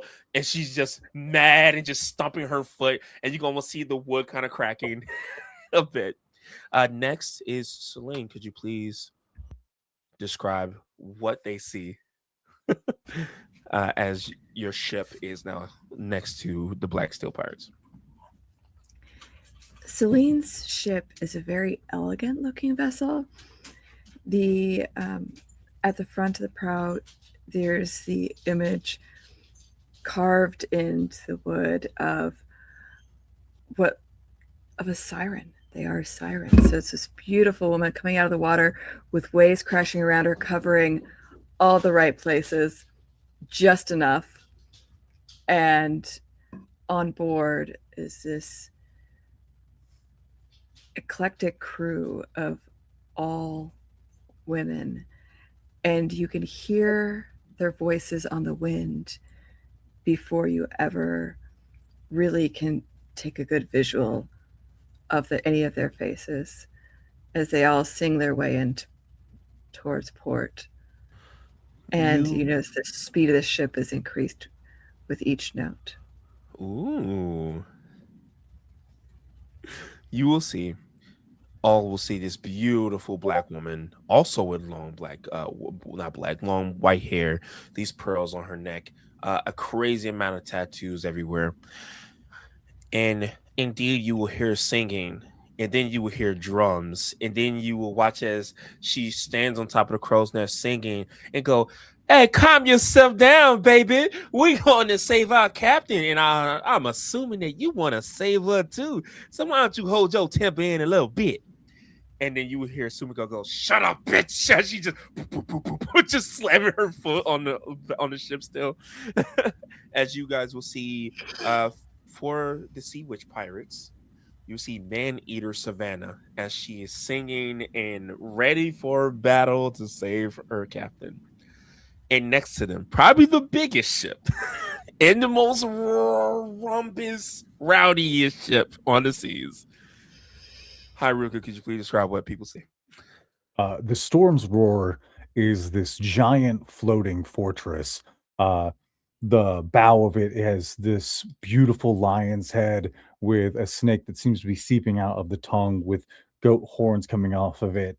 There are spikes coating each layer of it as it is this brilliant red and black, filled to the brim with minks and barbarian-esque people, just armed to the teeth, each one holding some sort of giant weapon or multiple weapons.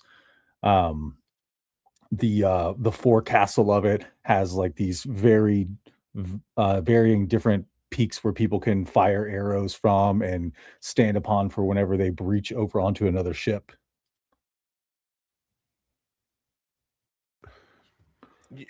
You will hear her before you see her, as you all will just hear the boss has brung us meat, and we shall feast, feast, feast, feast. And then there's just this boom, boom, boom, as all the crew members upon the ship, this floating ship, as it breaks the clouds and now has joined the other two.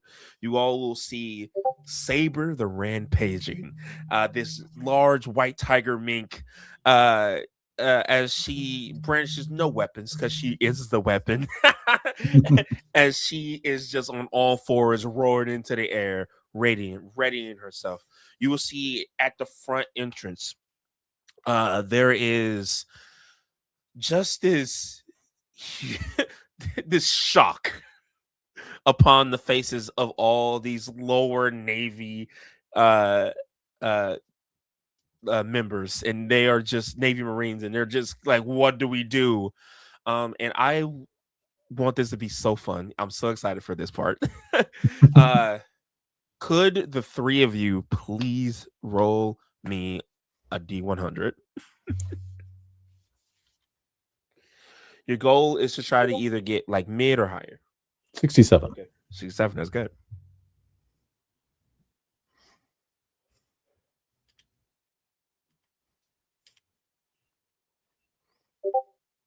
18. Ooh, okay. And 32. Okay, so that means that what was the name of the ship again? The Storm's Roar? The Storm's Roar. The Storm's Roar is first in this regard. As the ship, they just all scream, and then you watch as this beam of energy from Saber, she goes, "We're breaking in!" As this large beam, the other two ships will see this beam just beam out and just create a hole where the gate used to be. Big enough for 3 large ships to make their way in. Okay. You will watch as what's the name of your ship, Celine? I'm sorry. The Sea Witch Sirens. The Sea Witch is the name of the ship. There it is. Okay. And Tekka, what was the name of your ship again? I'm so sorry. Black Dawn. The Black Dawn. Fire. Okay. So you watch as the Sea Witch and the Black Dawn are starting to make their way in. You watch as there's 2 other Navy ships that start to make their way out of the hole that has now been brandished into this gate, and you will see Sumiko goes, "Nuisance," and she just takes out the blade and just swing it once and just cut the ship in half with ease. And then you will hear the singing just apparate from the Sea Witch. And you will just watch as many of the members of that ship just fall off the ship voluntarily into the waters. And the ship just kind of just slowly course and move off away out of the way. The 3 of your ships have now infiltrated Impel Town. Beautiful. Okay. You guys are now facing off with Smoker. And Smoker is standing there. And he goes, "All right. Let's fight. I'm done with this." And Briar goes, "Okay. So, I think we could take on Smoker." And then you all feel this overwhelming cold. This freezing cold. And then you hear a ching ching. As you just see riding up the side of the wall through all the cracks in the ground that he made. You will just all see that was the most beautiful drinking noise I've ever heard. That was so fucking crisp. That's canonical. Lena is just like pouring wine, getting ready. Sorry, I usually mute myself when I pour things. No worries. That was so crisp. Good microphone type shit. So, what was I saying? That's distracted me so. Sorry. Yes, sorry. As you see this crack in the walls and stuff like that, you watch as he just rides his bike up and he just ching, ching, ching, and just starts riding it around, and he stops, and Briar goes, "Okay, well, who do you guys want to fight?" In other words, so you guys will either be heading off with Smoker or Aokiji Kuzan. I can take Smoker. Okay, right. What do you guys want to do? Yeah, so I know Haruka wants to fight Smoker. What about Haru and Sling?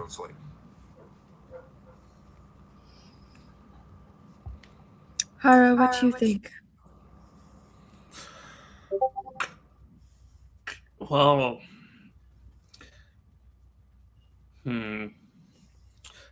I think Ruka really wants to go have fun on his own.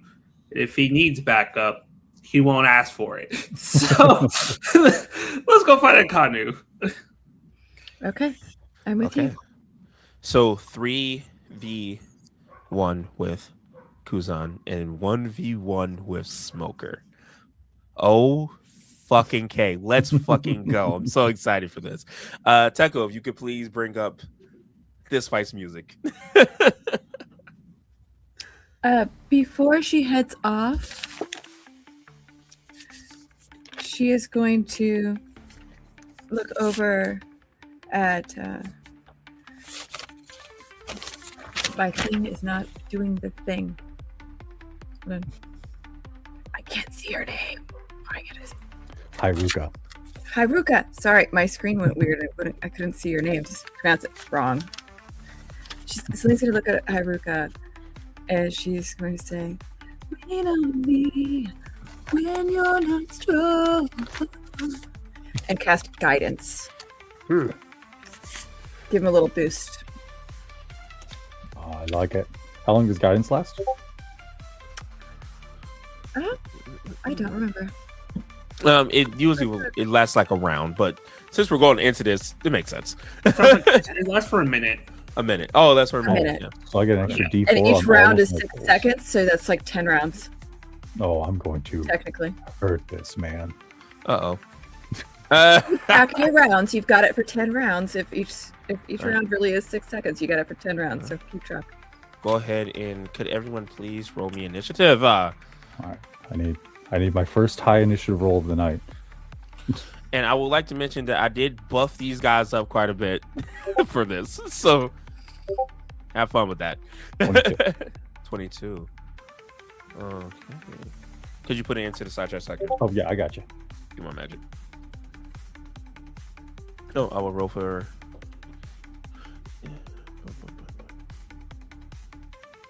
I saw the 32 and I thought Hyrule got the 32 on initiative. I was so blown away.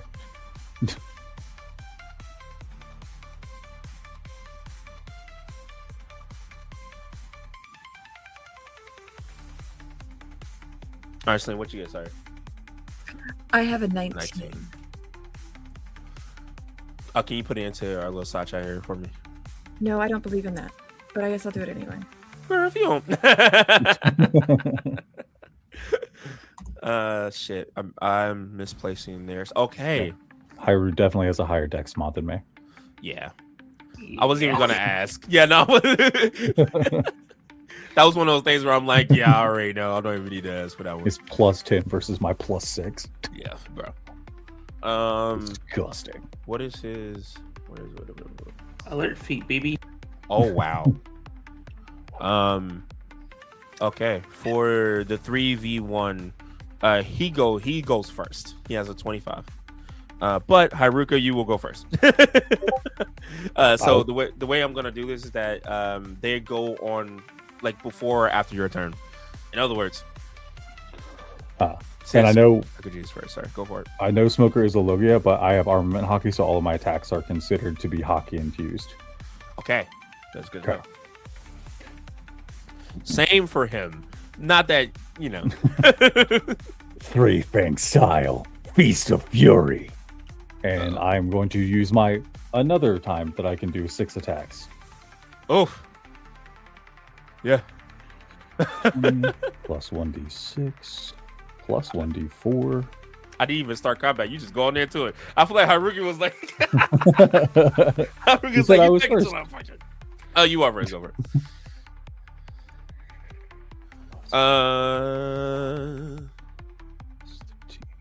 Okay, so I crit on 19s.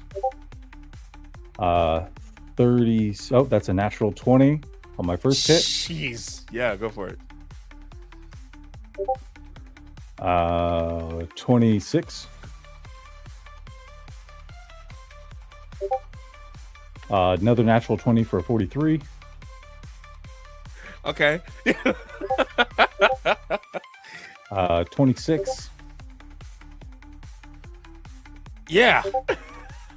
23. So that is 1, 2, 3, 4, 5.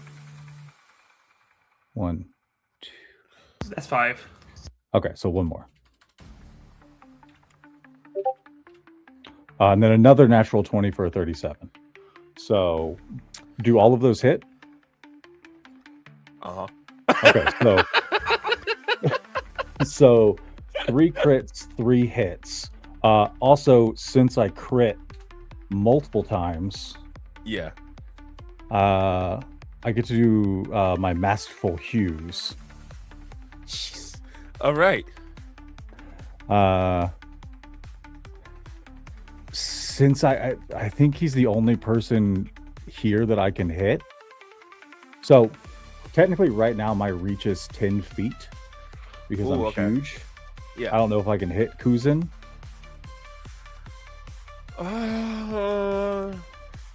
I'm gonna say no because he's Okay. on like the complete other side, so no, he won't be able to. Okay, so then I'm gonna roll these separately. One's gonna get ×2. I mean, there Yep. is a fake house in the back. If you just want to fucking destroy that in the process, you're more than welcome. Well, so the main one I'm probably going to use, since it's just me and this guy, since he's within 10 feet of me, he's going to take my strength mod plus my rage mod and damage for every crit. And then he's going to have to make 3 wisdom saving throws against being frightened from me. He's immune on to every frightened. crit. Okay, so you're doing the -- 2 critical? Yes. Okay, so this is going to be. Oh wait, no, sorry. I will be doing the full crit thing. What the fuck is it called? I can't remember what it is. Okay, so I have brutal critical, so that adds a d12. Does that also get fully maxed? Yeah. Okay. Okay, so I get. This is anime. Go for it. Okay, this is gonna be a lot of dice rolls then.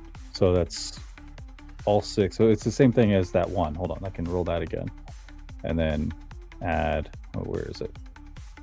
Me. This might be a 4-hour stream. You. Look. Copy text. Oh, this is so cool. No, that's not it. That won't let me do that. Lame. Okay. So it's 24 d4s plus 12 d8s plus. There's more. Okay. We'll just do this. We'll have to do it the manual way.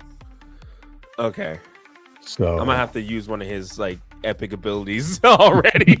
24 d4 plus 3d12 plus.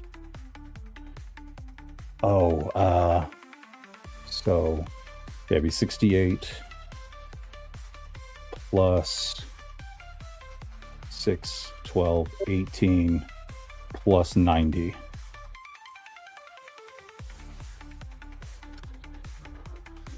Okay. The dice bot is like, yo, what the fuck? And then there's 3 criticals in that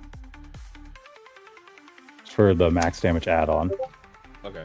So 204 damage plus critical damage. Oh, you're fucking disgusting.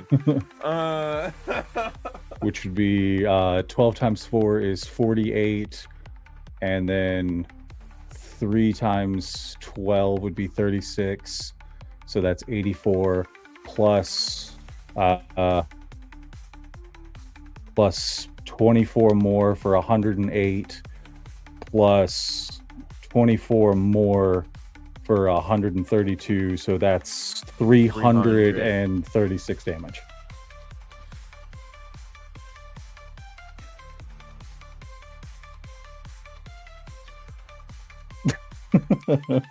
Okay. Describe I'm gonna poison him. Well, yeah. Okay. I gotta make a con save for that. Yeah, and then 3 wisdom saving throws to not be frightened. He's. Although you said he's immune to being frightened. Yeah. So what is the DC for 17? the con save? 17. Okay. His con is no, he fails that. He had 15. Okay, so now he's poisoned. Okay. Luckily for him, he can have this damage. But that's still a lot of fucking damage.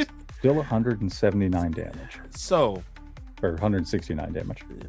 So, you watch as he stands there and he goes, "All right, time to boom." You launch him and he hits the wall. And you will just watch his smoke just kind of billows out, and there's no body, but there is a crater below where like in the middle where the canyon was. Like right on top of where Blazing Hell was. It's just a crater. And you will hear, "No wonder they call you the King of Chimeras." And you'll watch as he just kind of floats in the air. Half of his body is made of smoke. And you will see blood just pouring out of his mouth and it cuts on his forehead. And he's like, but I have tricks too. White blow. I'm assuming this is in your turn though. Oh yeah, that's yeah, he's never mind, he's immune to frighten. Yeah, that's all I can do. That's it. Okay. Just a little bit. All right. He is going to make 3 attacks with white blow here. What is your at AC? Advantage? They're at advantage, and my AC is currently 19. Oh, he's also poisoned, so we're at disadvantage. So it's just a regular roll. Okay. You're right. Okay. No, my die. No. Okay, I'm done with this. That's bad luck if it almost falls off the fucking desk twice. Okay. So, on this first one here, he gets a plus. Okay, that is a dirty 20 on the first one. Hits. That second one is a 16. That misses. Yes. And then the third one, the third one is a 22. Okay. So, you will receive 18 twice. 18 twice? Yes. Okay, so I take 9 twice, so I take 18. Okay. So you watch these 2 heavy fists plunging into your chest, kind of skirting you back a bit. It's been a minute since someone has been able to impact you in that type of way. These hockey-infused fists just slam into you. You did a shit ton of damage to him, but Smoker is not no slouch. And then he goes, I'm impressed, but you're still a criminal. Not impressed. With that, it brings it to the fight with Kuzan, Haru, Celine, and Briar. Before we start your part of it, do you guys want Briar to be on attacking or support? Let's do support. Me and Celine can handle most of the fight. Okay. All right. Kuzan is first. And this is not even a part of his turn. This is just when he appears and he is close to anyone. You watch the ground freezes over. All the flowers immediately become frozen and stiff. Could all of you, and I will make one for Briar, make a dexterity saving throw. You have to be a DC of 20. If you fail, I will. I'm going to turn off his devil fruit ability by just staring at him. I need to make a roll against him. It is his 8 plus his proficiency plus his highest ability mod for his devil fruit. Whatever his devil fruit ability mod is. So if it's like 4 or 5, it should be either it's DC 15 or 16 or 17. Whatever. Okay. And I need to beat that, so I roll for that. So I forgot. Conqueror's Hockey. So 8. So is the DC I gotta beat? I'm counting. Hold on. Oh shit! You made me lose count. Where was it? Sorry.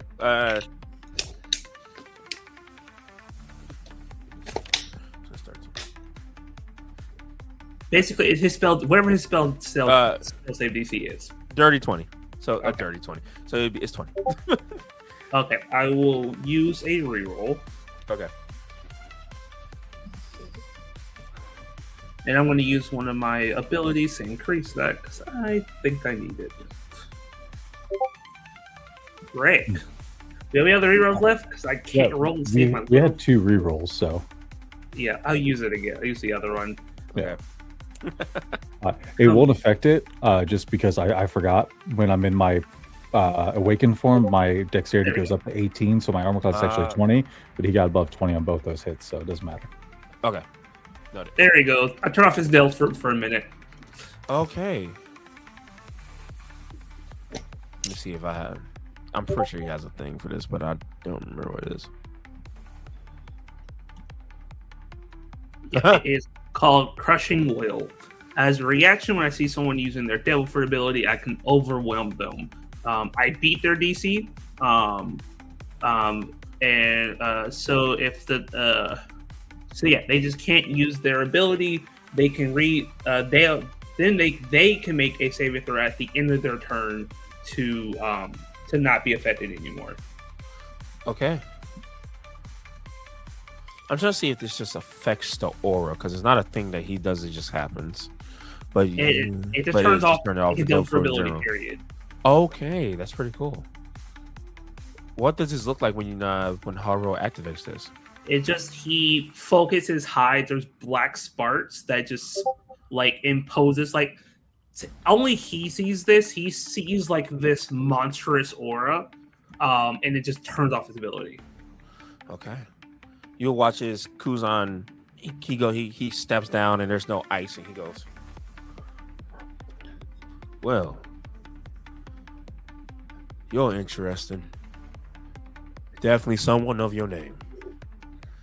But unfortunately for you, it's probably not going to matter." Because he was trained by Garp. So you will watch as instead of what he was going to do, he is going to just put his hands into the ground in front of him. And you watch as the concrete just split. And he just lifts up these large chunks of concrete and throws the literal floor at the two of you. So, if you could please make me a dexterity saving throw. I'm still in the air. Dexterity saving throw, please. He is throwing essentially the whole entire level at you. Got it. That die is. Why are all of my die disappearing? I legit don't know where that went. Fuck. I guess I'll use my new die.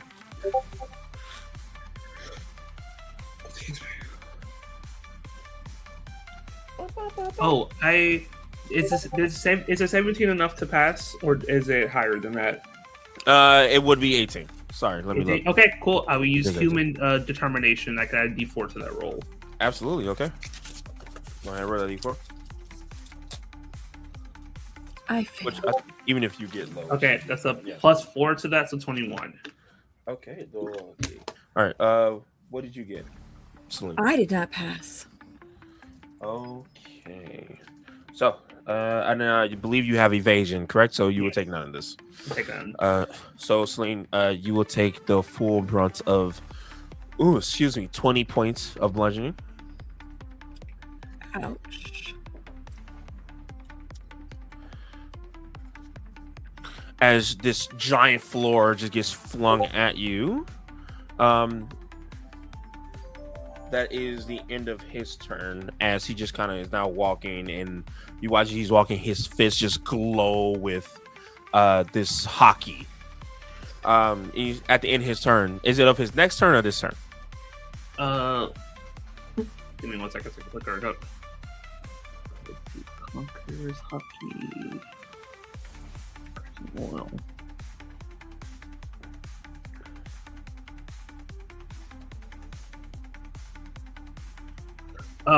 Yeah, so he's good now.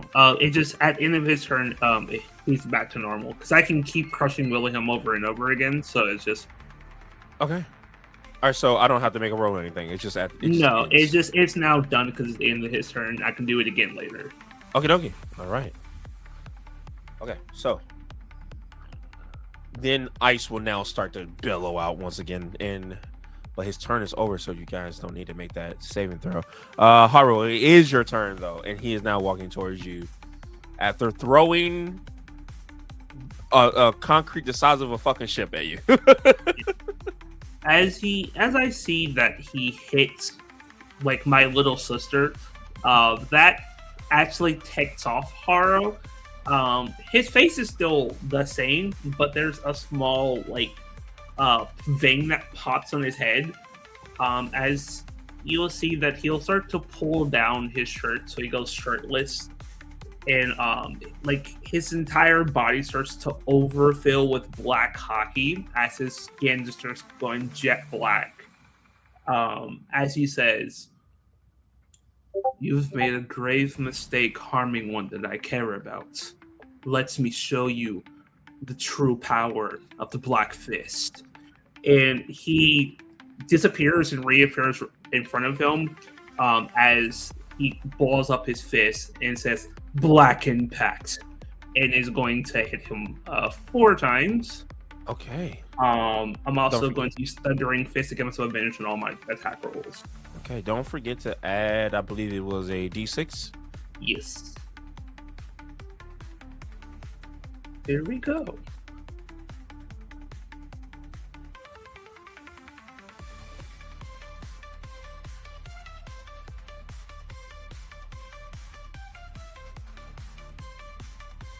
Oh, I almost did that wrong.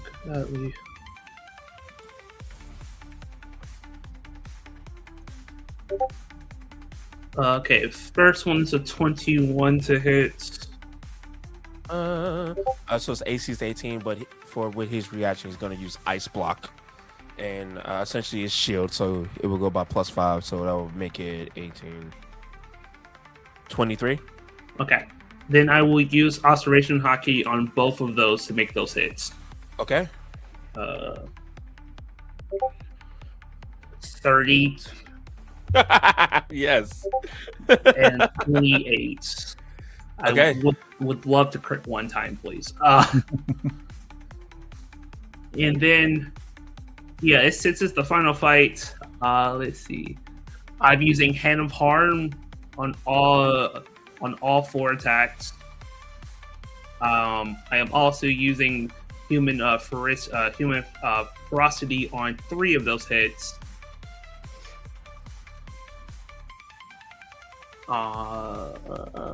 And using armament hockey to add my personally bonus damage all 4 times. That's a lot of damage coming his way, so fuck, that's a lot of roll. Yeah, I get that. So I hit all 4 times. I would like for the audience to know that these guys are only level 10. Oh my god, this book is insane. It really is. And then human diversity. I'm keeping like Smoker's and Kuzan's health separate, and because Smoker's health is horrifying to look at right now. Okay, I'm gonna make it a lot worse here in a second. 48 plus 19. Sorry, calc real quick. 4, 7, 6. I think that is everything. So that is Fist, Human Ferocity. Oh, I forgot Hand of Harm. Session extra. I think for Haro, you can just say that's his hands. 180 of 5 damage. Okay.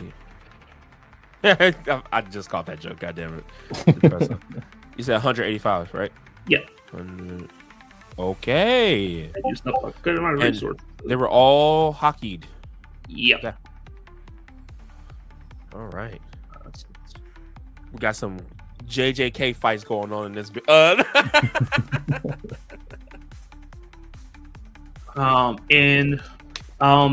I also will. He's also with everything I just did to him. He is now deafened, blind, and poisoned.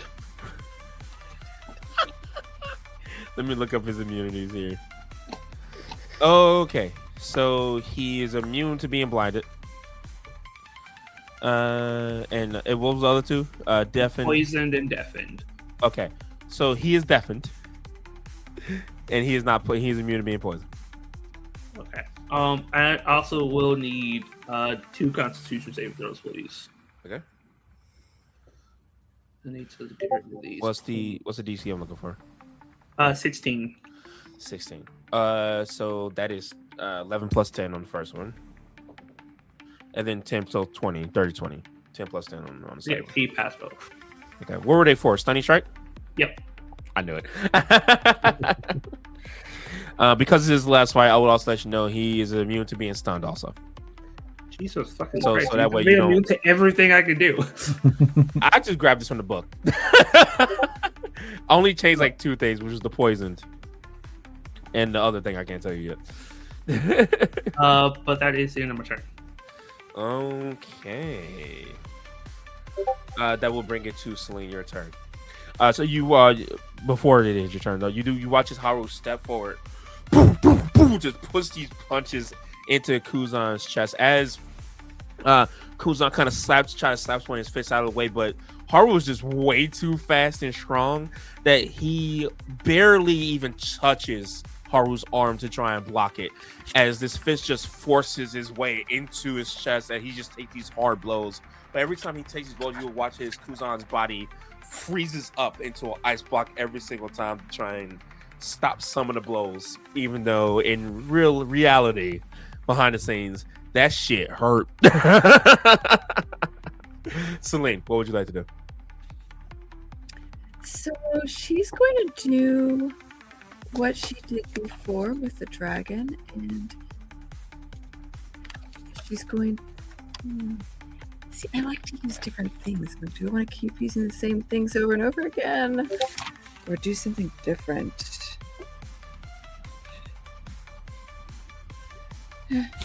Well, here's a question for you. The level 0 spells are the equivalent of a cantrip.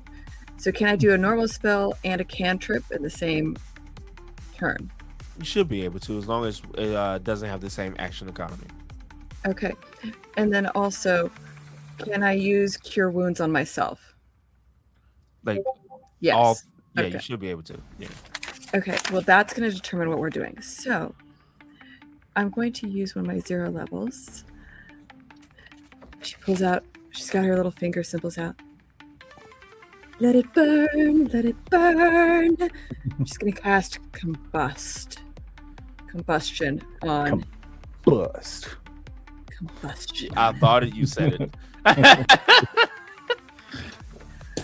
When we were choosing these spells, I read Combust, and me and Julie just started laughing for like 2 minutes straight.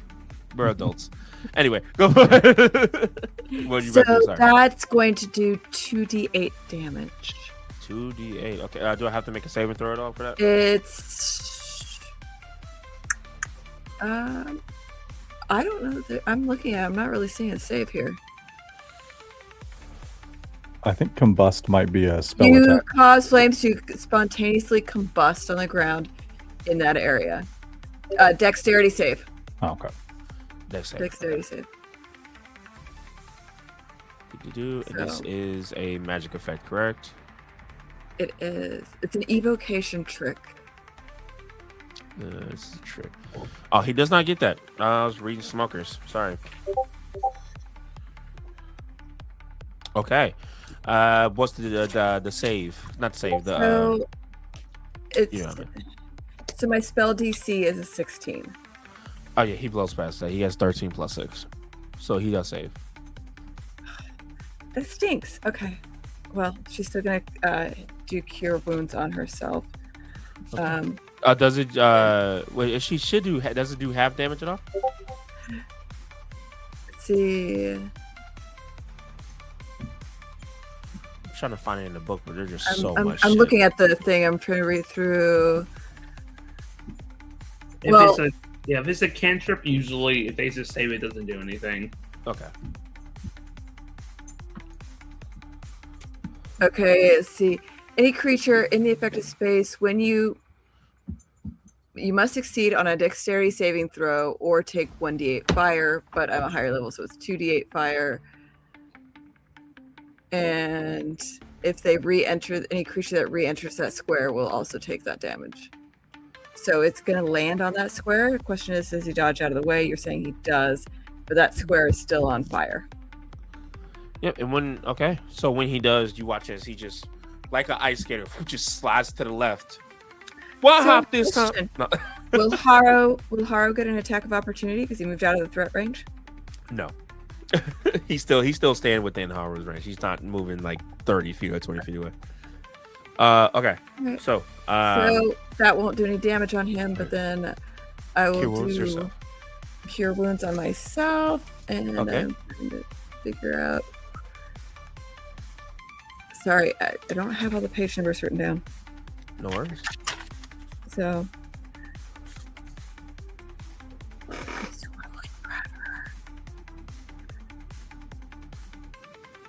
I swear it's in here. I just saw live reacts. God damn. I don't know what anime is that last one, but that's fire. So, I guess you could. That's all I'm going to be able to do. So I can continue to look this up while you move on if you want to. Yeah, just make sure you tell me how much you heal yourself up. I'll roll it in the thing.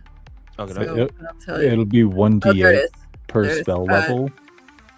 He 1d10 plus your creativity ability Damn. modifier. Oh, Oh. One Piece. Because I was like, That's damn, good. 1d10. One Piece makes everything better. Yeah, I'm like, what the fuck? Higher levels. It should add It should on. add an Level or extra higher. D10 for each level. Yeah. There's So- an extra D10 for each level.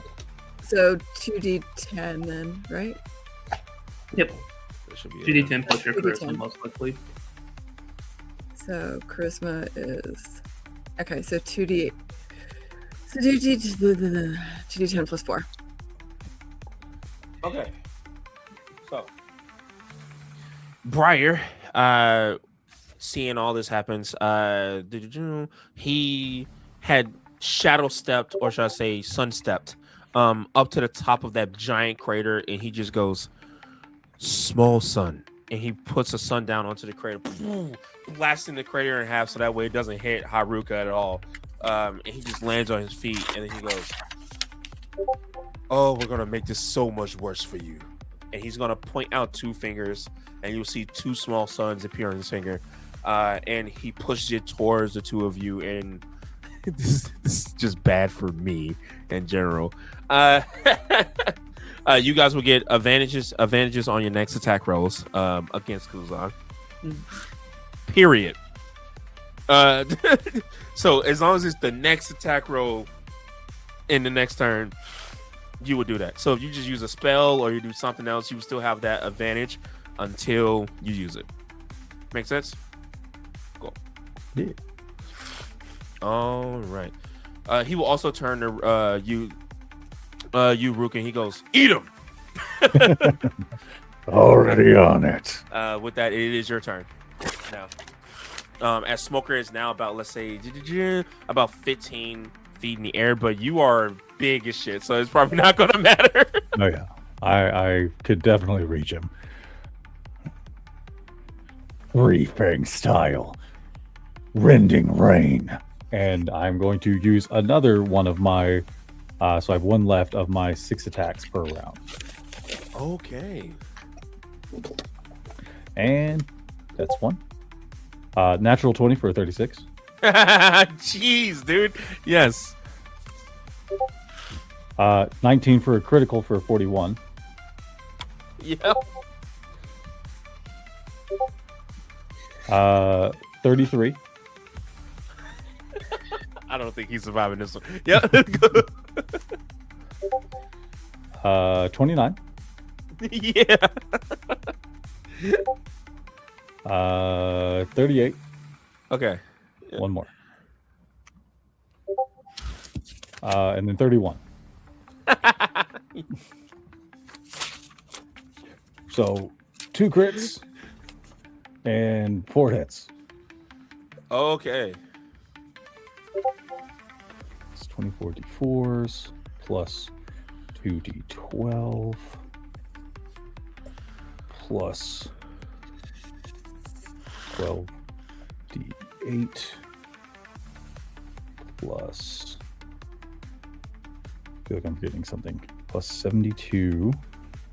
Plus 12 plus 8, 16, 28, 40, 56. Okay. Okay. Oh, almost messed it up. He's gonna have to smoke screen it again. But I don't know if that's gonna help anyway. 270 damage. Is that plus the crit damage? Yeah, that's plus everything. So okay, we'll have him use his second use of his 3 uses of smoke screen, to half that. So 135. I thought you did quick math. Yeah, you have brought him down to his last 100. Past it actually. You're not looking so good, smoker. As you slice into him again, he goes, "Whew. You know what? Let's make this more exciting." And instead of striking you, he looks up at the ceiling where you guys are. And he goes, "White launcher!" And he just lets out this giant billowing smoke that turns into a large fist that crashes into the top of the ceiling, completely breaking and destroying it, dropping down all of these Navy captains just down onto the fight. A few of them panic. Others immediately recognize what's going on and they turn down and they just start shooting down at you, Haruka. Okay. All right. I'm using them as a mob. There's going to be 2 mobs here. So I'm going to roll twice for them to see if they all hit you. Your AC is 19, yes? 20. 20 now. Oh, yeah. Oh, sorry. Sorry, 21 because my awakened form turns my dexterity to 18, and then I get a +1 when wielding multiple weapons. Okay. So 21. And as a note, he is using the rest of his movement action to get the fuck out of dodge. Attack of opportunity. Oh, no! And Wait. I get to...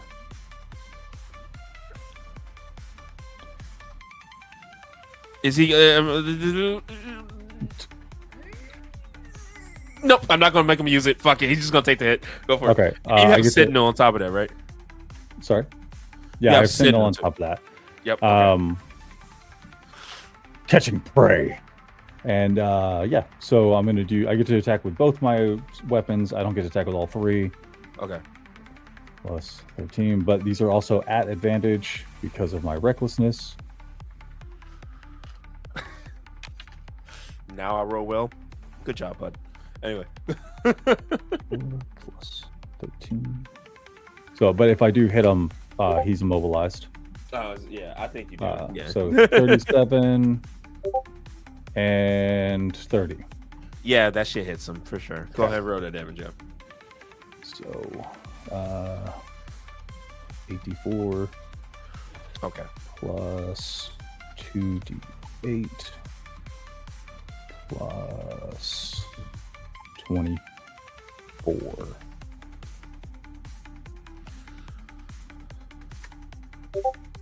46. 46. Mhm. Okay.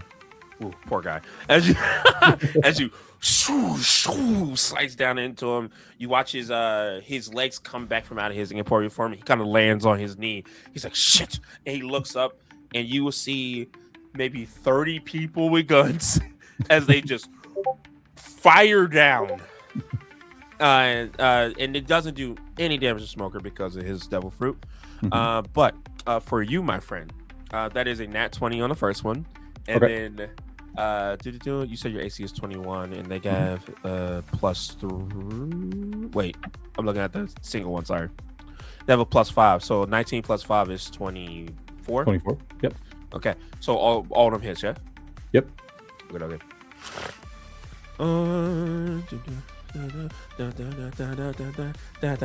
All right. What is 18 times 2? I'm gonna just times 2 36. just to make it easy. 36. So you would take half of 36. Okay.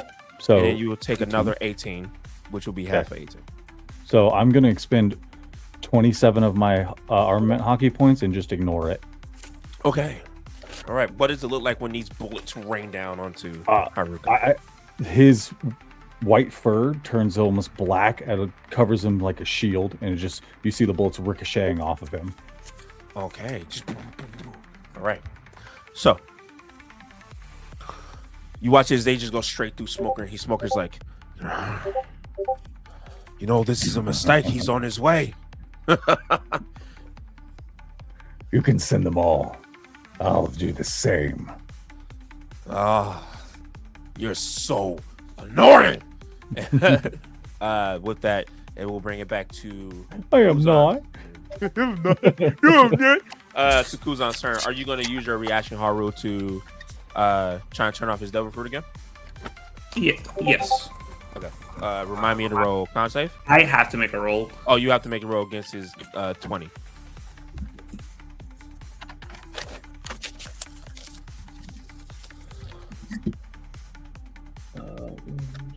It was plus. I'm using observation hockey again. Fuck. We have rerolls, so I'm using them. Yep, go for it. Fuck. Oof. I'm using another reroll. Oh boy. What the fuck, man? Yeah. I have just one reroll in the bank. Do you guys want me to not use it? I'm okay. I don't care. By all means, if you shut Go off for it. Kuzan's crazy ass ice Logia, by all means. Okay. By all means. I will. You are stopping him from doing a lot of crazy shit. It's just pissing me off my rolls. Because I'm pretty sure he can ice lance through you to me. Never fucking mind. Oh wait, did we get? Oh, Oh yeah, we got another more reroll. rerolls. There we Two more go. rerolls. Thank What? you. Dude, Dude. another one. Do it. What the What actual the hell? fuck? I think that's a 4. Jackpot is broken. 4, Brother. 4. What the fuck? That's This so is how it's supposed to be mean. them. That's so. One more time. Uno mas. Oh, yeah, one more. Okay. Okay, I swear to God, God. I swear to fucking God, all is holy. Bro. One more time. Okay, Bro. I can use human determination. Okay. And add extra d4 to this roll. We have a 50% chance. Here we go. All right. Okay. There we go. You lucky fuck. All right. Can't do that no more. Okay.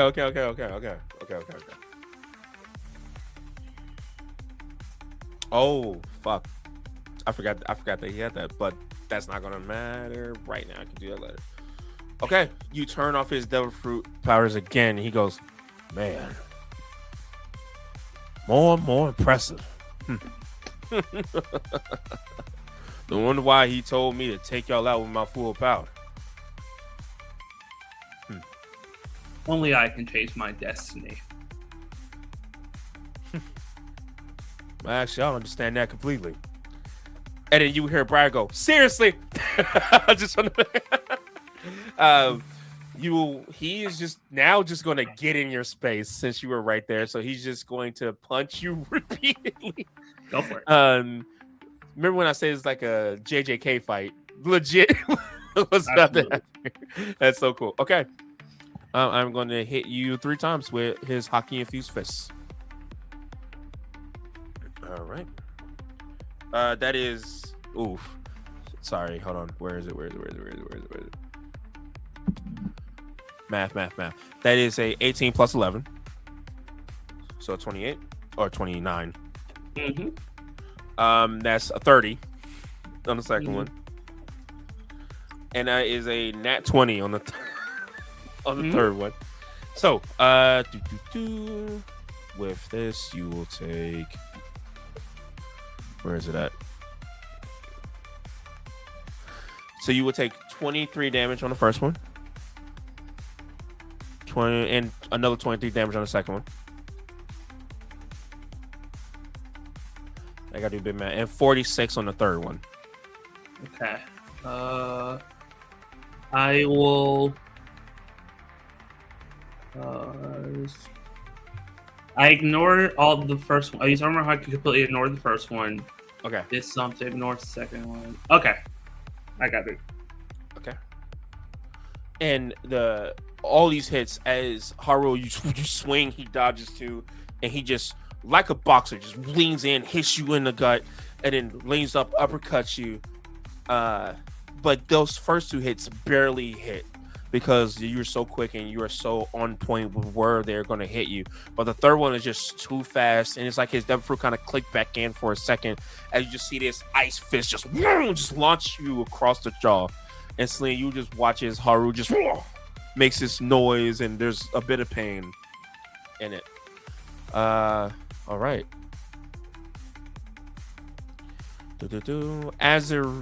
Damn, did I use his reaction already? No, that was last round I used his reaction. So as his reaction, he's gonna turn and he goes, "Aim at her now!" And he will use his warden. What is it called? His warden status to use his reaction to have the minions that is in his vicinity shoot down at Celine. Celine, what is your AC? 16. I'm squishy. That's 17 plus 5 on the first one. That hits. And that's 14 plus 5 on the second one. So that also hits. Uh-oh. Boom, boom, boom, boom, boom, boom, boom, boom. I don't want to die. I'm trying to remember what damage I did to Haruka. My brain is starting to fry. 0. Oh no, hold on. What was the piercing damage? I'm gonna have to look at it. So hold on. You did 18. And then, Thank you. Yeah. 18. It is 18. And I found the page because I was doing it without looking at it. When I should just fucking just look at it. I was trying to be that type of guy to remember everything, to make everything go smoother. But yes, sorry. So you will be taking 18 twice. So 36. 36 total. Yes, thank you. I'm so happy that I have friends that know how to math. Well, I have 3 hit points now. Jesus Christ. Wow. I'm squishy. Okay, that's good to know. So, Yeah. that is the end of Kuzan's turn. Bringing it to Haru, your turn. What would you like to do?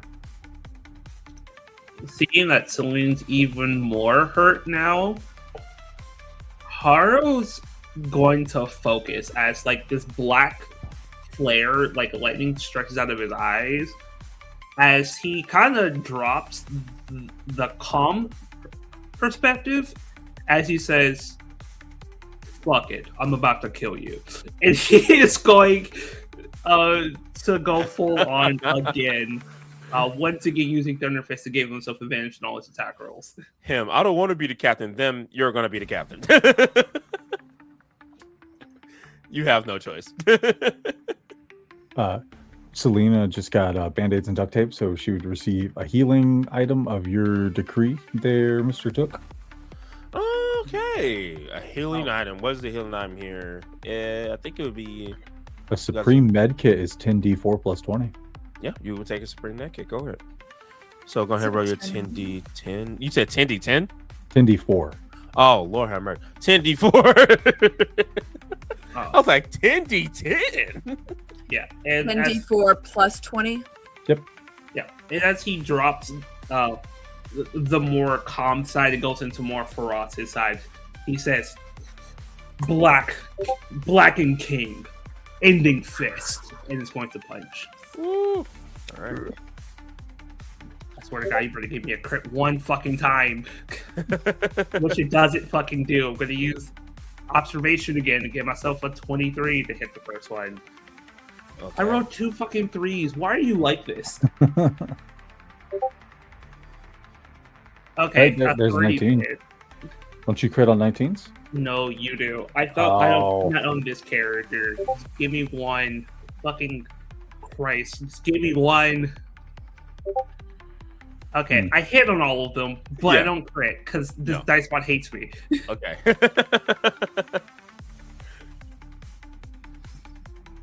AC 18, yeah. And I'm gonna blow the rest of my key points up for 1 to use Hand of Harm on each one of these rolls. Go for it. Fuck it, I'ma kill you, man. All of y'all are so badass, man. And I think I am gonna spend the rest of my armament hockey points. I'm just going to blow his head off.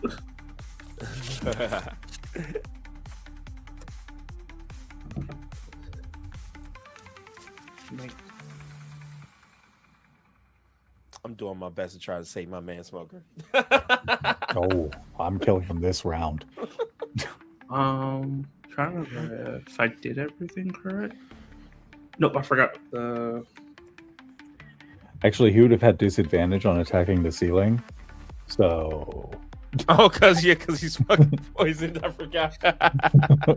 140 damage. Nice. 140. Okay. This lucky motherfucker. He is bloody though. Okay, let's see. And then I'm going to crack my neck as I will use shake it off and get your hit points back. Okay. All right. That's the end of your turn? But yeah, that is in my turn. And he's deafened again because I can't do the other ones to him. Okay. All right. So, as you hit him in his ears, you see blood kind of spark out of his ears, and you put all these shots into him. You will hear him go, Ice Saber, Burning Frost. And he's going to use one of his legendary actions after your turn to hit you with his Ice Saber. So I have to roll a hit for any of this to take effect. What's your AC? 23. 23. He's hit me every fucking time, so. That is. Shit, what's the math? 17 plus 11. 28. Yeah, he's hit me every fucking time, so yeah. Ooh, but. So. You'll watch as this Ice Saber just as he reaches down, you watch the Ice Saber apparates out of thin air, and he just slices up into you. So you will take. This will be all cold damage. It will be 23. Okay. And when he does that, your movement has been it's halved. So sorry. Your movement has been halved. You're now kind of moving slow from this. As partial of the wounds, as soon as it hits you and blood spurts, the blood and the wound immediately freezes over. Kuzan is fucking insane, by the way. you have stopped him from doing a lot of crazy shit, and he is still doing crazy shit. So, okay. That brings it to a murder. But yeah, sorry, Celine, what would you like to do? Haro, how are you on your health? I'm getting so sad. I am bloodied. Bloodied. Yeah, which is half my health. Half. I'm at 43.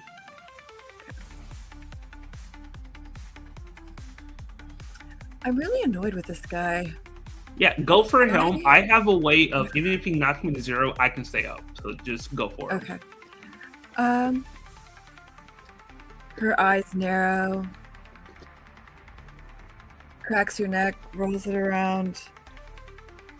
And as she opens her eyes back up and looks at him, she'll sing out, all in all, it's just another brick in the wall. She sounds a little angry this time when she sings it. So this is your wall of thunder again. And it is a Constitution saving throw. And on a success, it's still half damage. Okay. So. Oh, I think I was forgetting something. Con saving throw. Sorry. Here we go. Con saving throw. And I'm wondering if I can use anything to enhance this. Well, I'm going to automatically make him fail because I rolled a nat 1. Okay, perfect. I won't worry about enhancing. So that's going to be 60 something damage. And it would have been like 11 anyway. So Okay, so that is going to do 66 thunder damage. and it knocks him back by 10 feet. Okay. So if he's on a cliff edge, that's bad for him. I don't know if he is. No. That's unfortunate.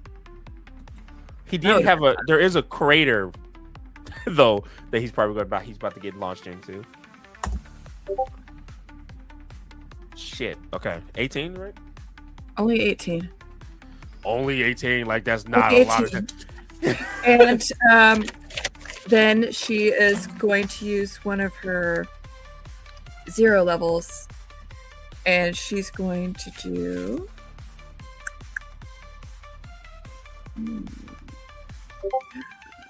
Why did I not write? Yeah, so she's going to do something else too, so that she can get some more damage on this guy because she's pissed off. This is so cool. We're going to go. Starting to write down some of these page numbers. Remember the action economy. It has to be a spell that's a bonus action. Yeah. No, I switched back to that page. Okay. Yeah. So,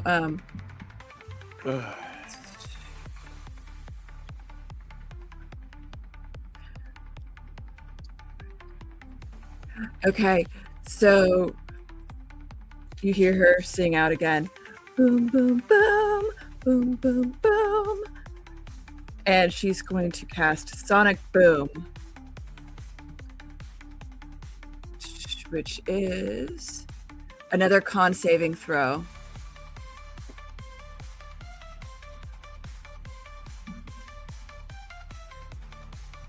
That one's a 22. So they passed that one then. And this is not a save for half, it's just a save. So okay. That's the end for her. Okay. Briar will see that Selene is very hurt, so he is going to use Cure Wounds on you at the highest level possible.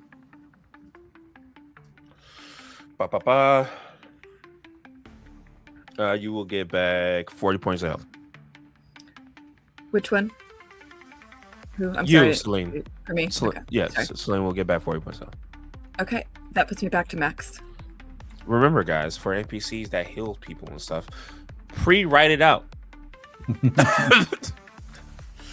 Quick maths. But yes. So. All right. So Selene is back up to full health. As he goes over and he just places this small sun onto her chest, you feel this radiance and warmth just cover her body. And you watch some of the wounds just starts to close. And he's like, "Okay, I think we got this. We got this." Haruka, and he just kind of like turn. As all of these fucking Navy captains are falling down. So now, Haruka, it is your turn.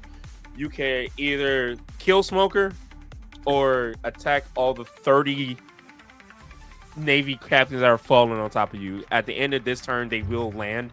Some of them will survive. Some. So what you're saying is you want me to give Smoker an out? I mean, you could kill him, but you know. We'll see if they survive the onslaught first. Okay. Haruka's gonna lock eyes with Smoker. Yeah. You're gonna watch your men die, and then I'm gonna kill you. Okay. Three fang style, rending rains. And I'm going to recklessly attack 2 to one group, 2 to another group, and see how they stand. Okay.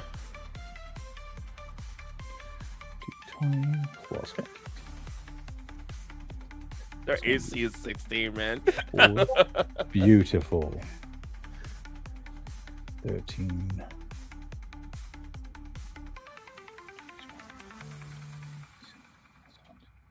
Getting really good at typing this out.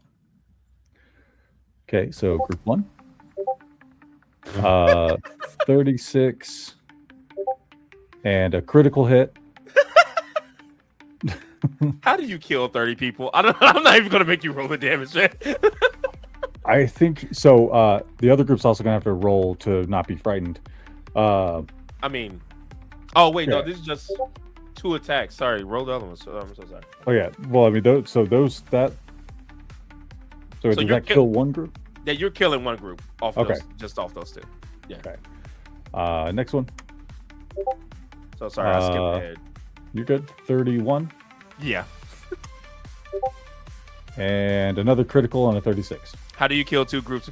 How do you kill 30 Navy captains? I think as just a sheer show of force, he quickly just lashes out twice on each side, and all of them drop. But I still have 2 more attacks. If you I'm can gonna angle them at Smoker if you want. I don't want to kill Smoker because Depresso really likes Smoker, but Haruka would kill Smoker and eat him and his children. I have an emergency thing. If you, I'm probably gonna end up using it. That might keep him alive. Okay, 33. Yeah. And 28. Yes. So I also Just forgot knock about him out. You could also knock him unconscious. that is not Haruka's way. I Yeah, also no. forgot that I have Spark of War, so I'm gonna add 8 electricity damage to this as well. I don't want to kill him. Highest damage possible. It's okay. It's only 84s. Oh Okay. wait, so he would also take the strength and rage damage from my cleaving lion. He would, yes. 84 plus. Wait, yeah, 84 plus 48 plus How did this go? It was so 18. much murder. plus 26 plus 8. 96 damage.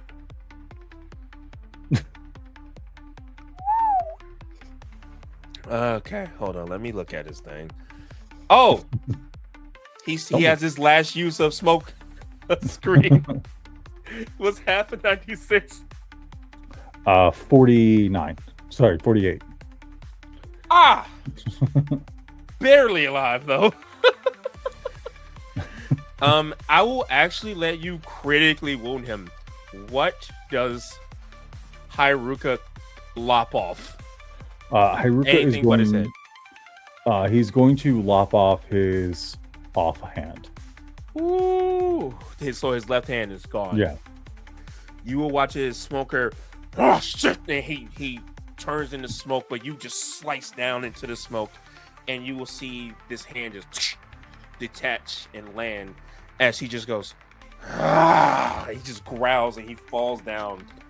Because using his turn, he's going to disengage and just leave. Ooh. So as Sentinel, even if they disengage, I still get attack of opportunity. You still want to take that attack of opportunity? I will use the attack of opportunity to stab down into his arm and take a bite out of it. You know what? I'm not even gonna make it work for it. He has like 3 hit points left. Like that smoke screen saved his fucking life. Jeez. Oh my god. This is so fucking cool. So you have now tasted Captain Smoker. He Smoked meat. Can't lie about this. It does taste like smoked meat, weirdly enough.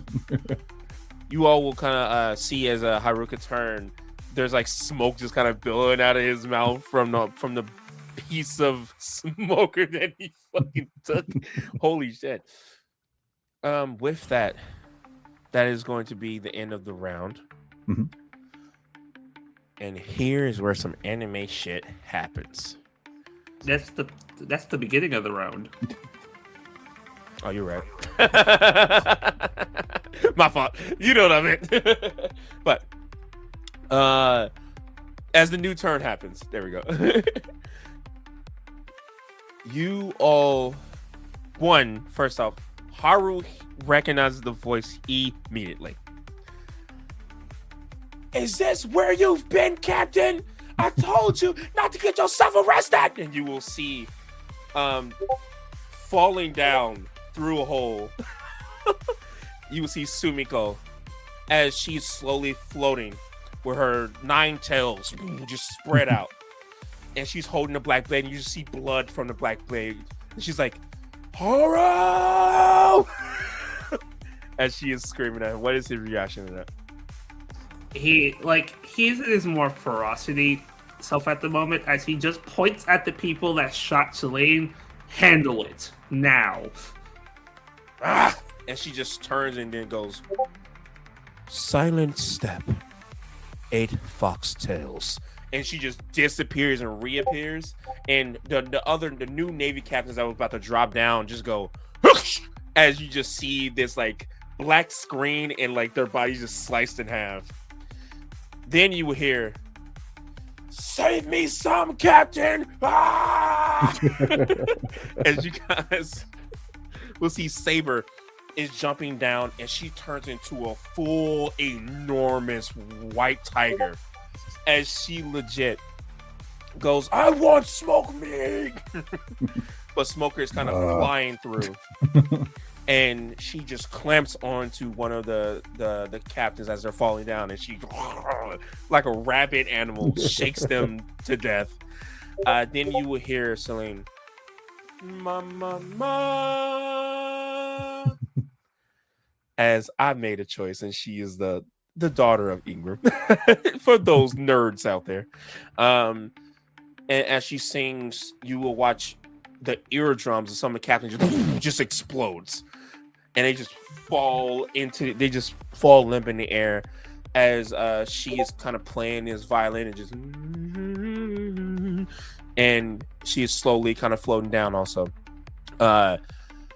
Then you can turn the music off now. I am taking us out of initiative. We are going into big cinematics at this point. Here we go. Where you guys all stand, you now all are all grouped together. You watch as Kuzan goes, "Shit," and you finally see him take a knee. Haru, you have bludgeoned him, beat him to shit, but he is not done. You see that same fiery look in his eyes, and he goes, "I wish I could just let y'all go. Y'all are too strong and too much for me at this point." And then you will hear that it just breaks the silence and the chaos. You will hear, "Para, para, para. Para, para, para." And then Kuzan's like, and he looks down and he just answers it off instinct. And you all will hear this bellowing laugh. "Wee, ha, ha, ha, ha, ha." We will hit this flashback as you guys go back to that big fight with the Navy Admiral, Balinor Tidecaller. You were all heavily injured. Briar had a broken arm, a few broken ribs. He's in his half beast form. And standing in front of you. Again, thank you, Nicole. As I will find this picture for live react spoilers here. As you see this 14-foot tall whale fishman holding this enormous and outrageous large anchor, barnacles as a chin beard.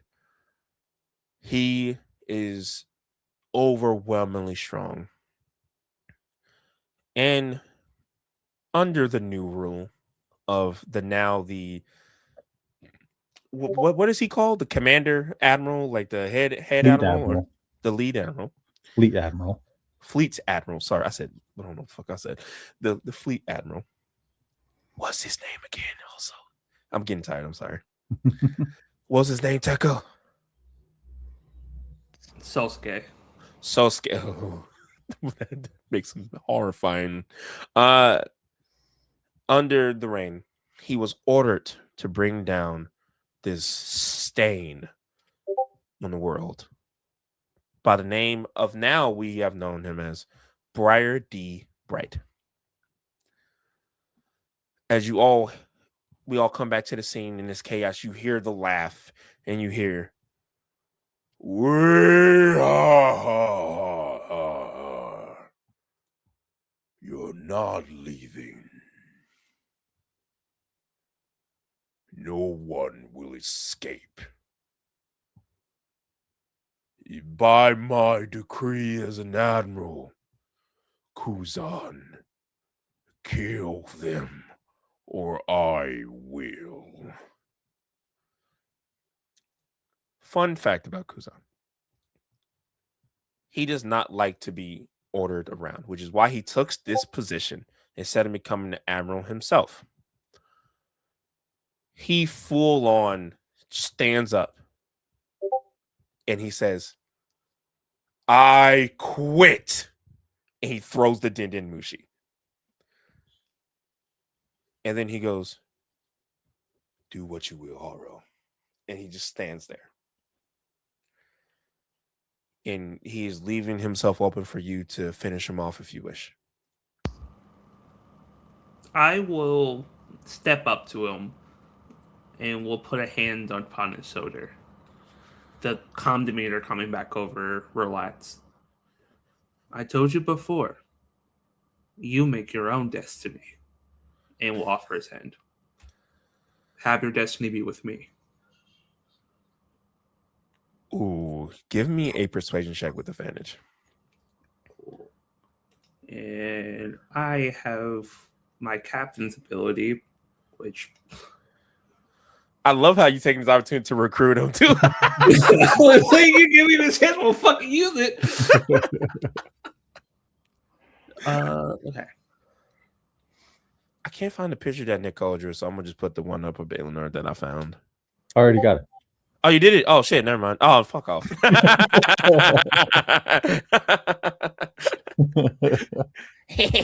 No. Oh, that makes me want to rewatch it. Oh, and here's the advantage. Oh. Jesus fucking Christ. We have a reroll. I'm gonna fucking use it. Yeah, go for it. Fucking bitch. Oh, no. Yeah.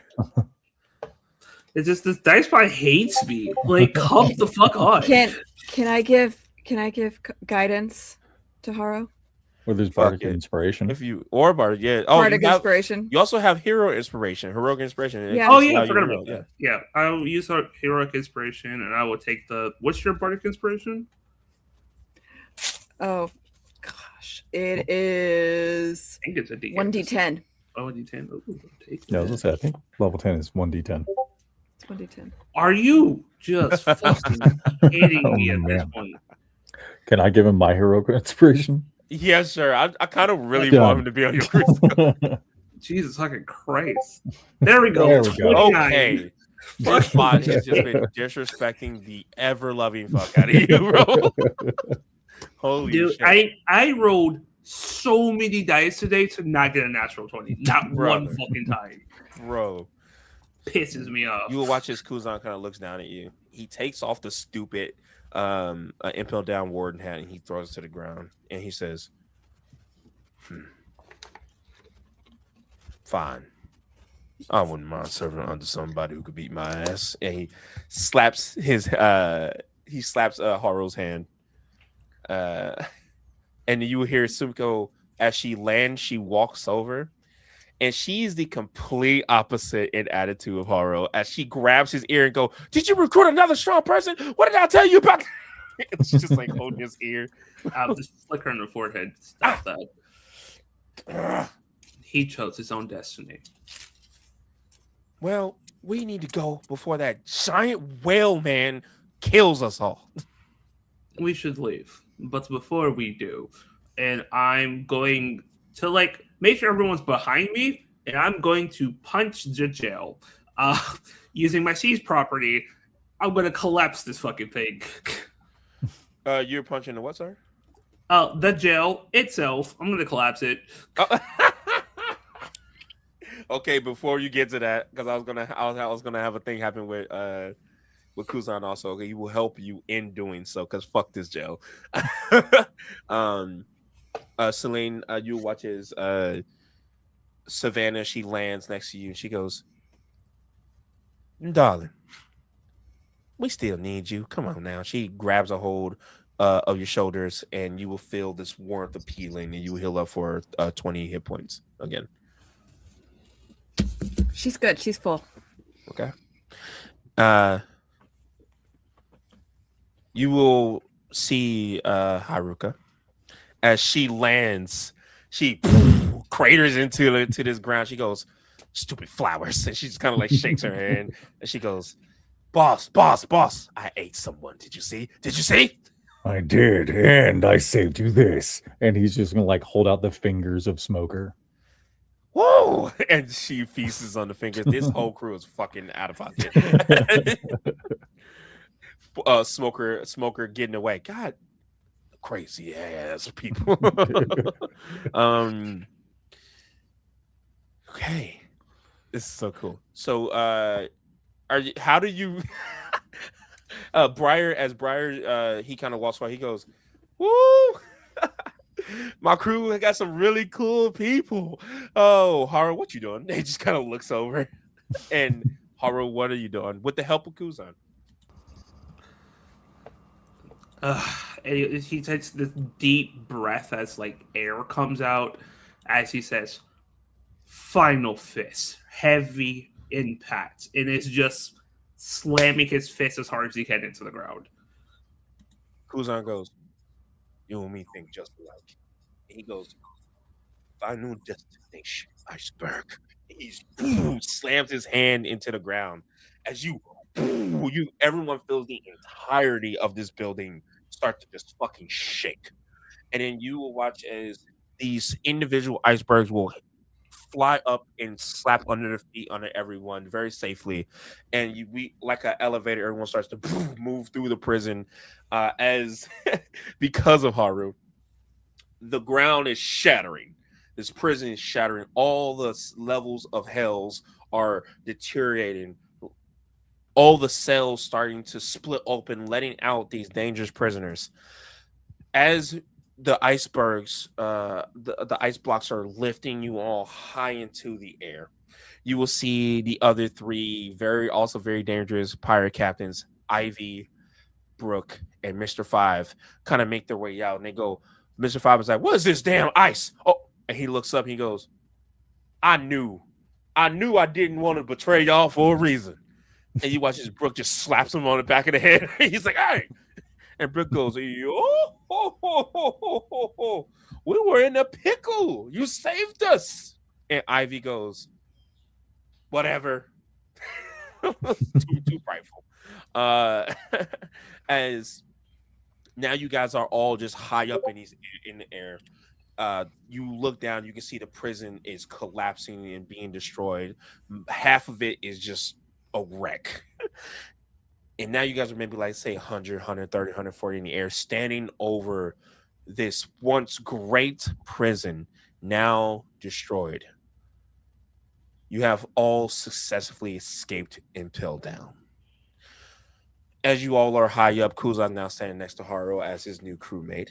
Sumiko might be losing her job soon. We will see. As you guys are standing there, Kuzan goes, "Oh shit." And as you guys look down, you guys will see this giant naval ship with a whale head at the front of it.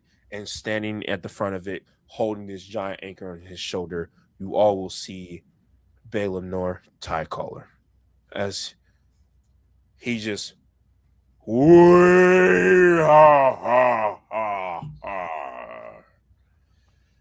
you will see Briar goes, "You know what? You all showed what you could do." He cracks his neck. He starts to take off his scarf, and he goes over to Haruka and he hands him his scarf. He goes, "I'm gonna show you what I got." Get him, Captain. And he turns and he points his two fingers at Baylor Tiecaller. And you all will watch as he goes, "Final form, Soul Devil." And you all will watch and hear him go,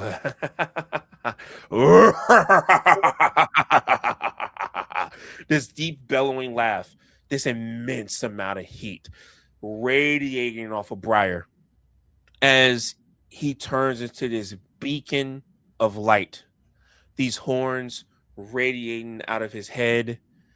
he turns into. I have to go find the picture because I realized it was on my phone. Please hold for this very cool moment.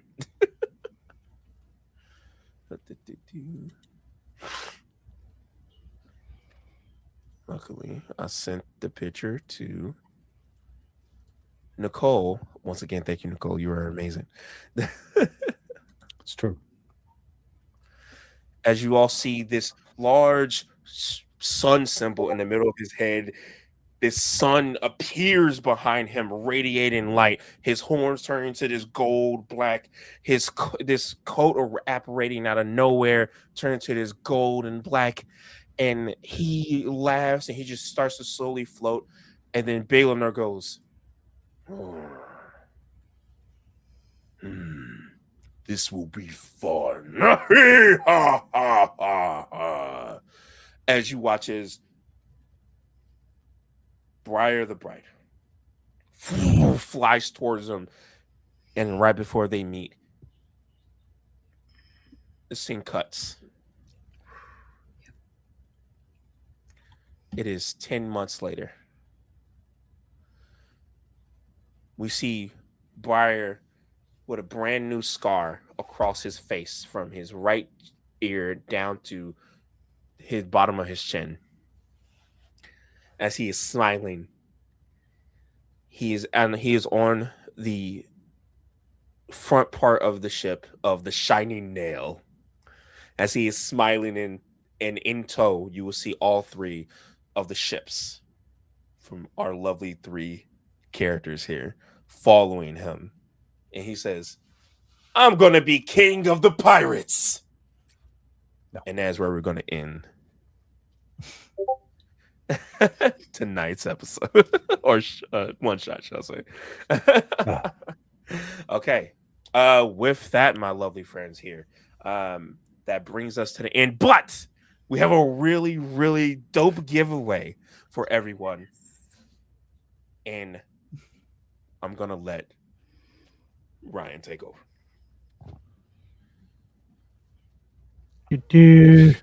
Hey, hi everybody. I'm Ryan, creator of the Dark Domain. But please, everybody, give it up for Took. And I got two other storytellers here in the chat with Teko and Depressomancy over there. Like, these guys make this stuff happen, man. But hey, first and foremost, I want to thank all of you guys for following this channel and giving us a chance. We have a little giveaway. The winner of this giveaway is going to receive some handmade dice bags, generously donated by one of our community members, and we'll receive them as soon as we can contact you and get your shipping information. So, without further ado, for at least this one, let's spin the wheel.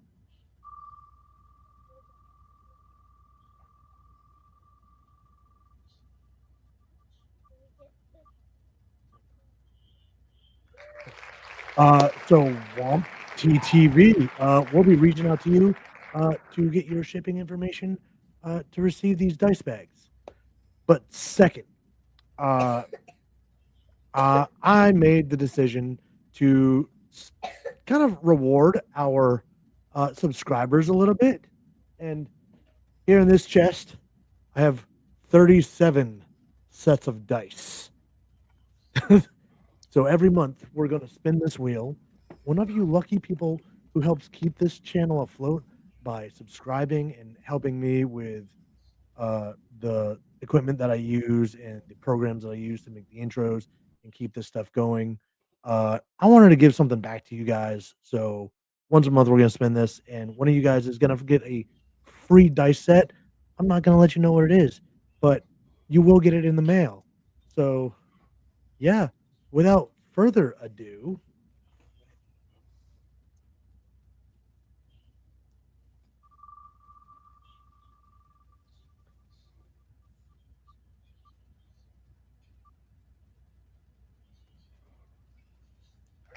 Machine Ord. We know that person. They're, well, we're going to have to do international shipping for this one. But hey, congrats. We'll we'll see you guys again with this next month. But that's it for me. It took you take your show back, man. Oh snap! All right. Once again, thank you, Ryan, for that, and congratulations to all the winners. Holy a schmole! All right, now we're gonna go around and let our lovely players here who did an amazing job tonight do their outros. Doing Techo. Well, actually, Ryan is here, so he can do it.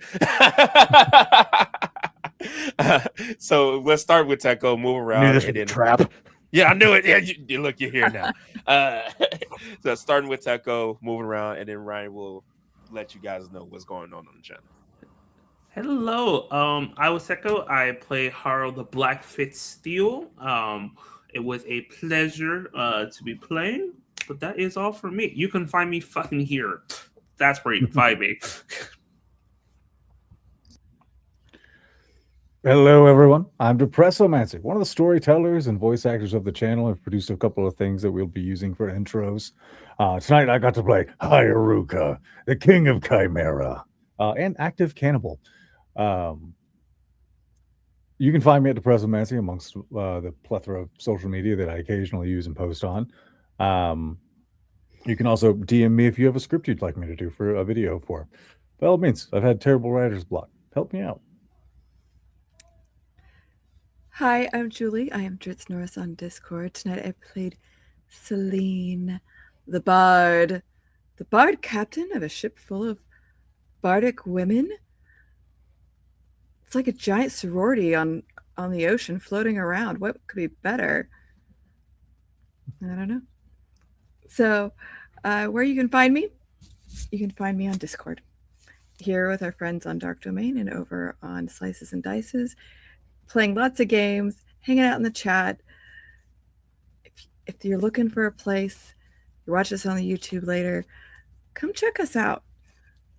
It's a safe community, a place where you can hang out and relax and breathe and not worry about the rest of the world. Come, play games. You want to try something new?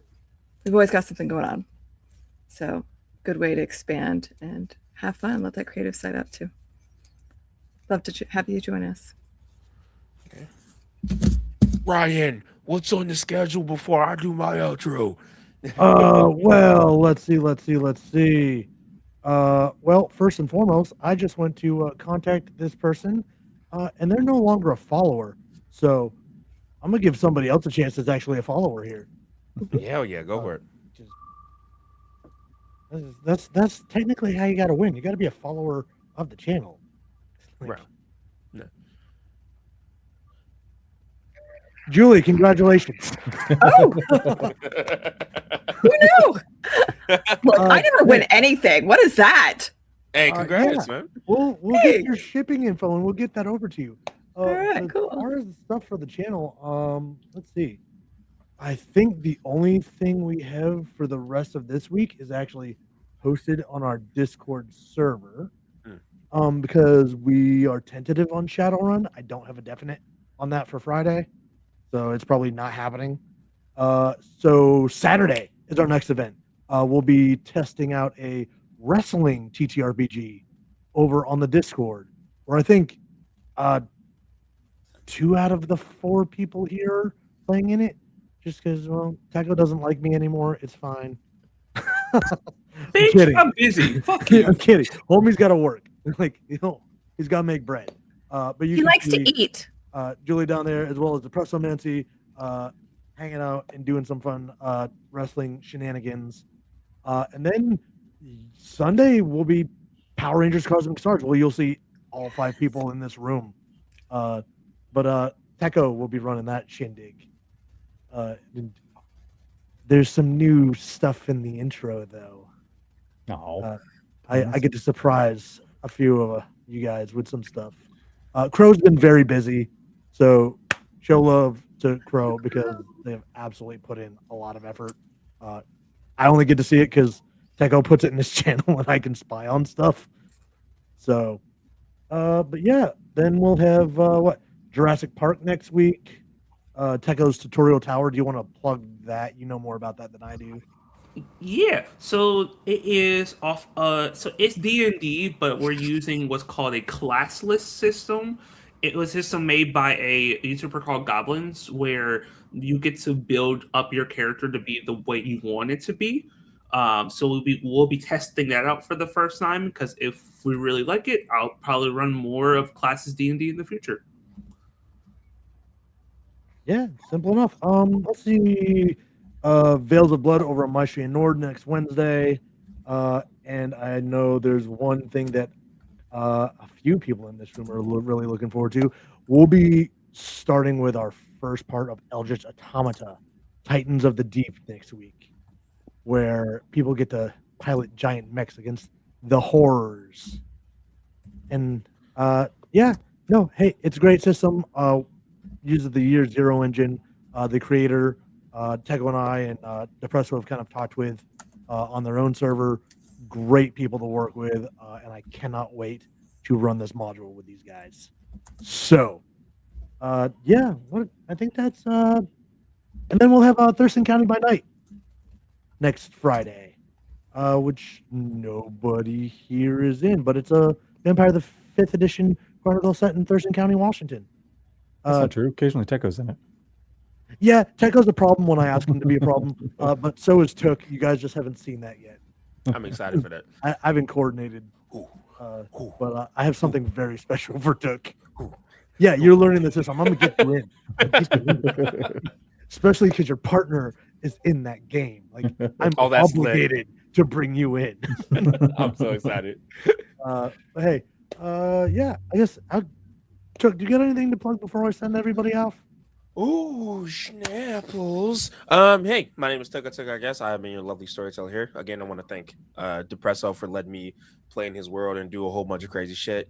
And also giving me a whole bunch of crazy shit, which is super cool. So I hope you guys really enjoyed tonight.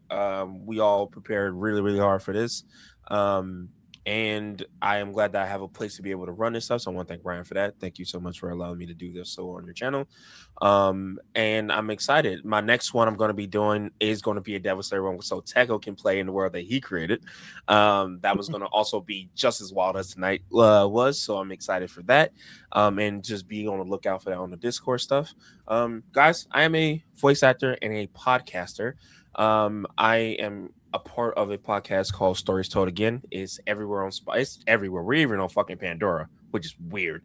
Well, we were just released an episode today using a system called Wayfinder. It's like a map making system. Like TTRB system is really cool. Just be on the lookout and go and look at it. It's called Redrawn, Refried. Where we play in an apocalyptic world, and we are the last pancake yurt open in existence, and we are fighting through all kinds of eldritch bullshit in order to survive and stay open. So give us a look out on that. We're at Stories Told Again on Spotify and everywhere else. But with that, though, we love all of you. You beautiful beings are loved. We will catch y'all in the next stream. Hey, bye. Bye-bye.